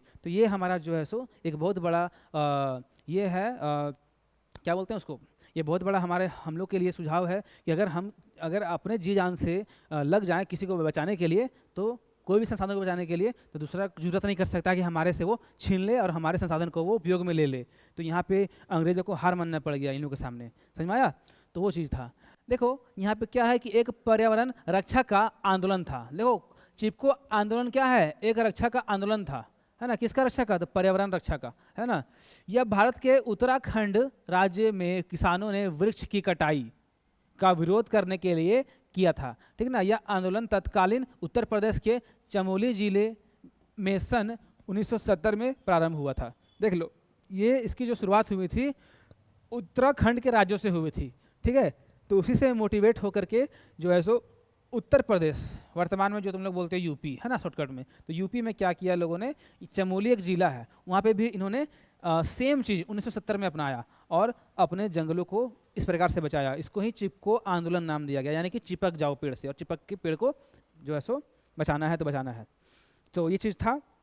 बहुत ही अच्छा ये पहल था। इससे है सो आज के लोगों को भी क्या है मिला हुआ है, एक जागरूकता मिला हुआ है, लोग जागरूक हो गए हैं, लोग जो है सो इनसे सीख और मोटिवेशन लिए हुए हैं। अब जो है हमारे साथ भी अगर ऐसा हो तो हम लोग भी इस प्रकार से बचा सकते हैं, है ना। जो भी हो उस संसाधन को बचा सकते हैं। अगर हम लोग अगर एक हो जाएं तब, एक या दो आदमी से नहीं होगा। देखो यहाँ कितने लोग मिल करके एक हो गए हैं, देख रहे हो, तब जा करके इनका जो है ये आंदोलन सफल रहा।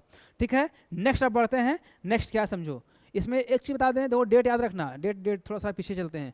ये चिपको आंदोलन का शुरुआत हुआ था उत्तराखंड से, और ये हाल ही में जो है सो लगभग 1970 के दशक बता रहा है। ये कहाँ हुआ था, यूपी के चमोली जिले में। सवाल आएगा, याद रखना, इस सवाल को याद रखना। चलो अब नेक्स्ट पढ़ें। नेक्स्ट हो कुछ ही हो प्रोजेक्ट टाइगर। ये बार बार हम प्रोजेक्ट को लियो, वही हो प्रोजेक्ट टाइगर को जो हम लोग बोलते हैं हिंदी में, वो बोलते हैं बाघ परियोजना। क्या बोलते हैं बाबू लोग, बाघ परियोजना। यहाँ लिख दें।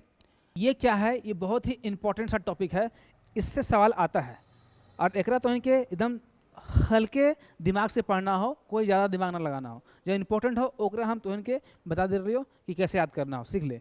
देख, बाघों को विलुप्त होने से बचाने के लिए क्या किया गया, प्रोजेक्ट टाइगर को सन है ना 1973 में शुरू किया गया। बस हो गया, खत्म कहानी। 1973 डेट याद रखना है। उसमें क्या किया गया बाबू कि बाघ लोग खत्म हो रहा था, तो बाघ को बचाने के लिए, बाघ को बचाने के लिए जो है सो क्या किया गया, ये प्रोजेक्ट टाइगर शुरू किया गया 1973 को, याद रखना 1973 को। बस ये चीज़ याद हो गया। उम्मीद है कि तुमने याद कर ले लो अभी, है ना। अब दूसरा पॉइंट क्यों सुन ले, पहले तो हो गया लो। 20वीं सदी के शुरुआत में बाघों की जो है सो कुल आबादी कितना थी, 55,000 थी। कितना थी बाबू, 55,000 थी, है ना। जो 1973 में घटकर क्या हो गया, 1,827 हो गई। देख रहा है, यही डेट बता रहा है 1973। कहाँ, 20वीं सदी के शुरुआत में। मतलब तुम समझ लो कि जब ये 1900 स्टार्ट हुआ था ना, उस समय के आसपास जो है सो लगभग 55,000 ये सारे बाघ लोग हमारे इंडिया में थे। लेकिन 1970-73 समझ रहे हो, मतलब 70 साल के दौरान में, मतलब ये 20वीं सदी खत्म होने चला, तो वही बोल सकते हो कि 20वीं सदी के अंत तक आते आते क्या हो गया, हमारा जो है सो यहाँ पे डायरेक्टली 55,000 से घट करके बाघों की संख्या कितनी हो गई, 1827, यानी 1,827 बाघ केवल रह गए हैं। तो ये तो बहुत ही बड़ा विषय है, चिंता का विषय है। चिंता का विषय क्यों है, कहाँ 55,000 कहाँ 1,000, देख रहे हो, कहाँ 55,000 कहाँ 1,000। हम 1,000 फर्स्ट वाला जो था यहाँ पे है ना, 1000 को यहाँ पे बना रहे हैं आंकड़ा, 100 को भूल जाओ। यहाँ 55,000 और यहाँ 1,000 देख लो। चलो उसको 2,000 मान लो, 1,800 लमसम है, यानी कि लगभग 2,000। ये भी देख लो तुम, फिर भी तो संख्या बहुत घट गया जी, लगभग 2,000। कहाँ 55,000 था, कहाँ लगभग 2,000 बच गया। तो 2000 से लगभग को तुम लोग को ये याद रखना, क्योंकि ये एग्जाम में सवाल आ सकता है ना। तो 1973 तक आते आते 1827 टाइगर ही बचे हैं, 1,827 टाइगर ही बच गए। तो ये तो चिंता का विषय है। देख रहे हो यहाँ पे भी गिने चुने लोग हैं, सब टेंशन में है, ये है यहाँ देख रहे सब टेंशन में है कि आखिर हमारी प्रजातियों को हुआ क्या। और जाहिर सी बात है टेंशन में रहे क्यों ना भाई। देख रहे हो सभी लोग के जो चेहरे पे जो है सो चिंता झलक रही है ना जी। देखो सब ये बोल रहा है कि भाई अब हमनी के ज़िंदगी इतने हो, सब हमनी के ने बचना देथुन, सब हमनी के जो से मार दे रहे अपन शौक पूरा करने के लिए। अब शौक पूरा क्या करने का है, ध्यान देना। जंगल में जो ये सब जो होते हैं ना, वो टाइगर, इनके जो चमड़े होते हैं ना, इनके चमड़े बहुत ही ज़्यादा जो है सो मूल्य वाली वस्तु बनाते हैं, या फिर बोल सकते हो कि बहुत ज़्यादा कॉस्टली होता है इनका चमड़ा का प्रोडक्ट। जैसे जूता हो गया, बेल्ट हो गया, कोट हो गया ना, लेदर प्रोडक्ट्स को बोलते हैं, चमड़े की वस्तु इन्हीं के। और बहुत सारे लोग जो होते थे ना हमारे ये भारत में पहले, जो थोड़े रईस टाइप के लोग होते थे, उन लोग अपने शौक के लिए इनके खाल को जो है ना खरीदते थे, मंगवाते थे। इनके खाल को जो है सो अपने दरवाजे पर, अपने दरवाजा के सामने चिपका करते थे कि हाँ हम लोग बाघ का मतलब शिकार किए हैं, दिखाने के लिए। उस समय उनका रुतबा दिखाने के लिए यही सब होता था। जैसे आजकल रुतबा लोग कैसे दिखाता है, घर के आगे थार खड़ा कर दिया है ना, घर के आगे कार खड़ा कर दिया, तो उससे रुतबा नजर आता है। लेकिन पहले जो थे ना रईस लोग, उन लोग को है सो रुतबा दिखाने के लिए बाघ का खाल चाहिए होता था। उन लोग बाघ का खाल को मंगवाते थे स्पेशली शिकार करवा के, और उसको अपने घर के दरवाजे पे ठोक देते थे, अपने चौखट पे, ताकि जो लोग आए ना देख के है ना वो दंग रह जाकर, यार ये आदमी बाघ का शिकार किया हुआ है, ये आदमी जो है सो बाघ का शौकीन है, बाघ का चमड़ा रखा है ना। कई जगह तो इनके मुंडी को भी रखा जाता है ना, ये सब शौक के लिए।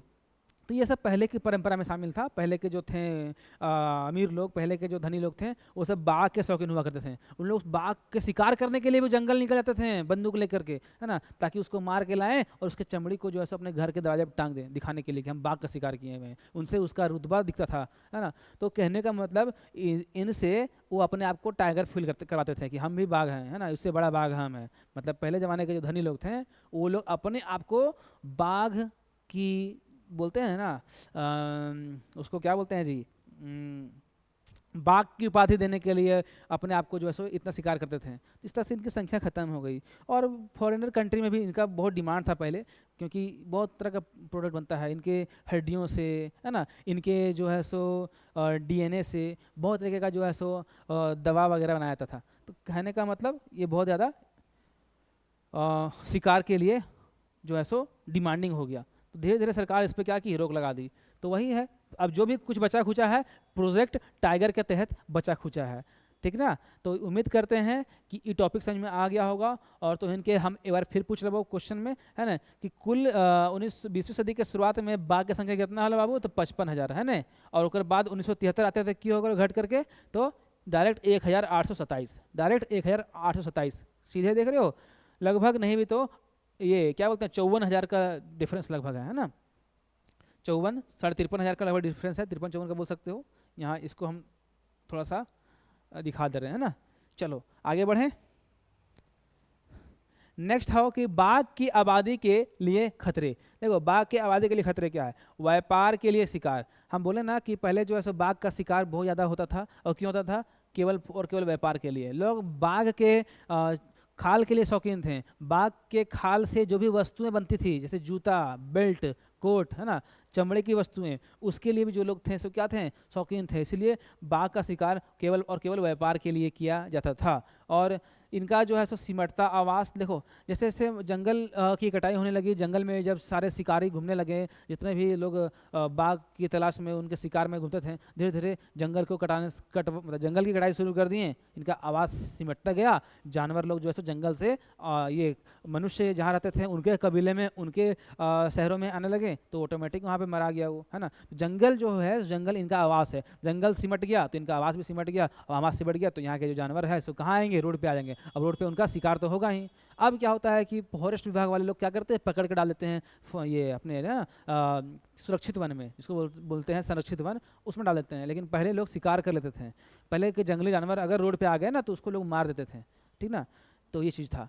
अब तीसरा चीज़ क्या है, थर्ड चीज़, कि भोजन के लिए आवश्यक जंगली उपजातियों की घटती संख्या आदि, है ना। तो बाघ की आबादी के लिए जो है सो, है ना, ये खतरे हैं सब। और भोजन के लिए आवश्यक जंगली जो उपजातियों की घटती संख्या, भोजन की तलाश में भी बहुत सारे लोग निकलते थे, तो उनकी भी संख्या घटती चली गई। क्योंकि सबसे बड़ा जो मुद्दा यहाँ पे था वो शिकार था। क्या था, शिकार। लोग शिकार कर देते थे डायरेक्टली जंगली जानवरों का, ठीक है ना। अब शिकार पे पाबंदी लगा दी गई है। अब अगर कोई भी जंगल के जानवर को आप छू दीजिएगा, मार दीजिएगा, है ना, या फिर उसको पकड़ लीजिएगा, अगर आपका कोई भी कंप्लेन कर दिया विभाग में, है ना, फॉरेस्ट डिपार्टमेंट में, तो वहाँ की जो है सो पुलिस, उनकी प्रशासनिक व्यवस्था आप पर जो है सो मुकदमा चलाएगी, आपको आप पे कार्रवाई करेगी, आप पे मुकदमा चलेगा। सिंपल सा बात है। इसीलिए आजकल जो है सो जंगली जानवर को जो है सो क्षति नहीं पहुँचाइए आप लोग, ठीक है। और ये चीज़ देख लीजिए। नेक्स्ट क्या है, महत्वपूर्ण टाइगर रिजर्व, क्या ध्यान देना।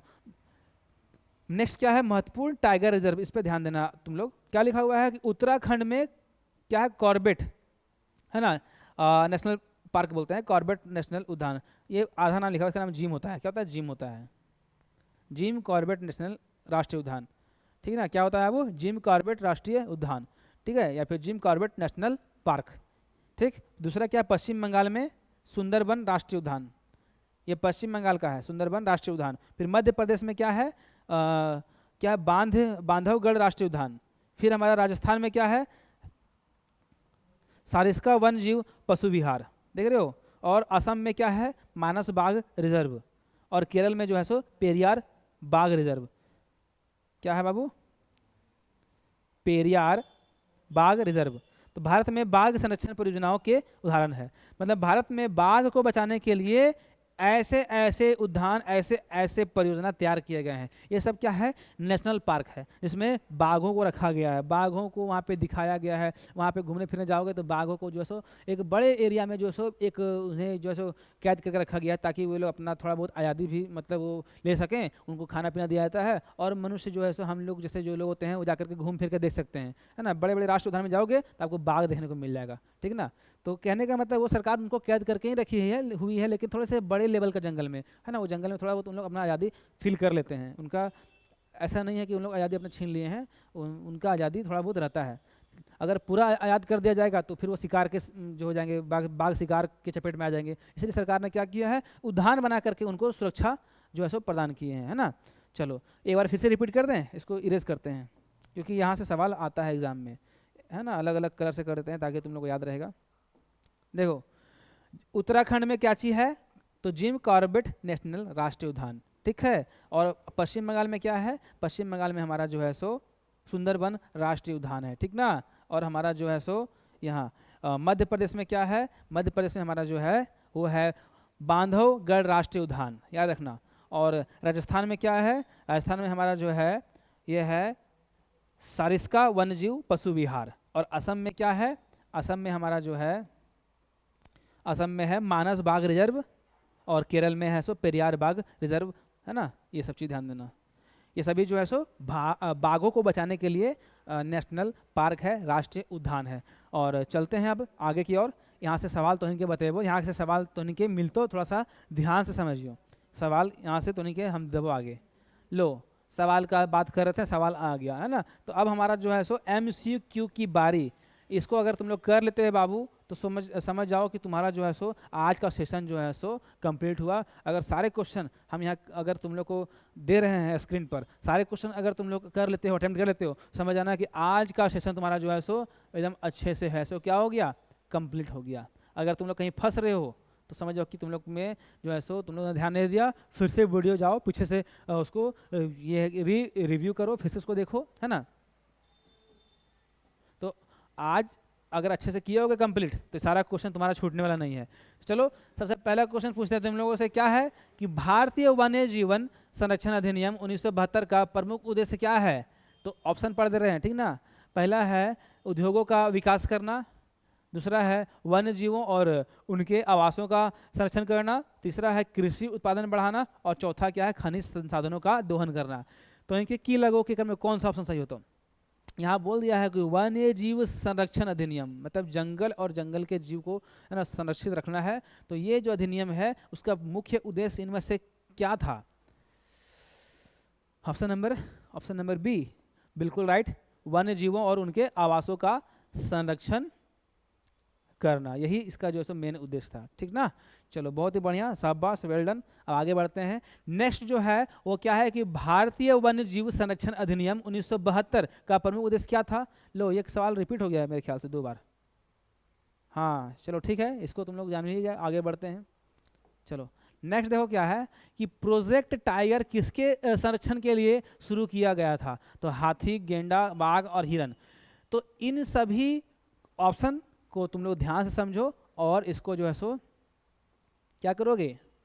जी बिल्कुल कमेंट, है ना, कमेंट योर आंसर, इसको कमेंट करना।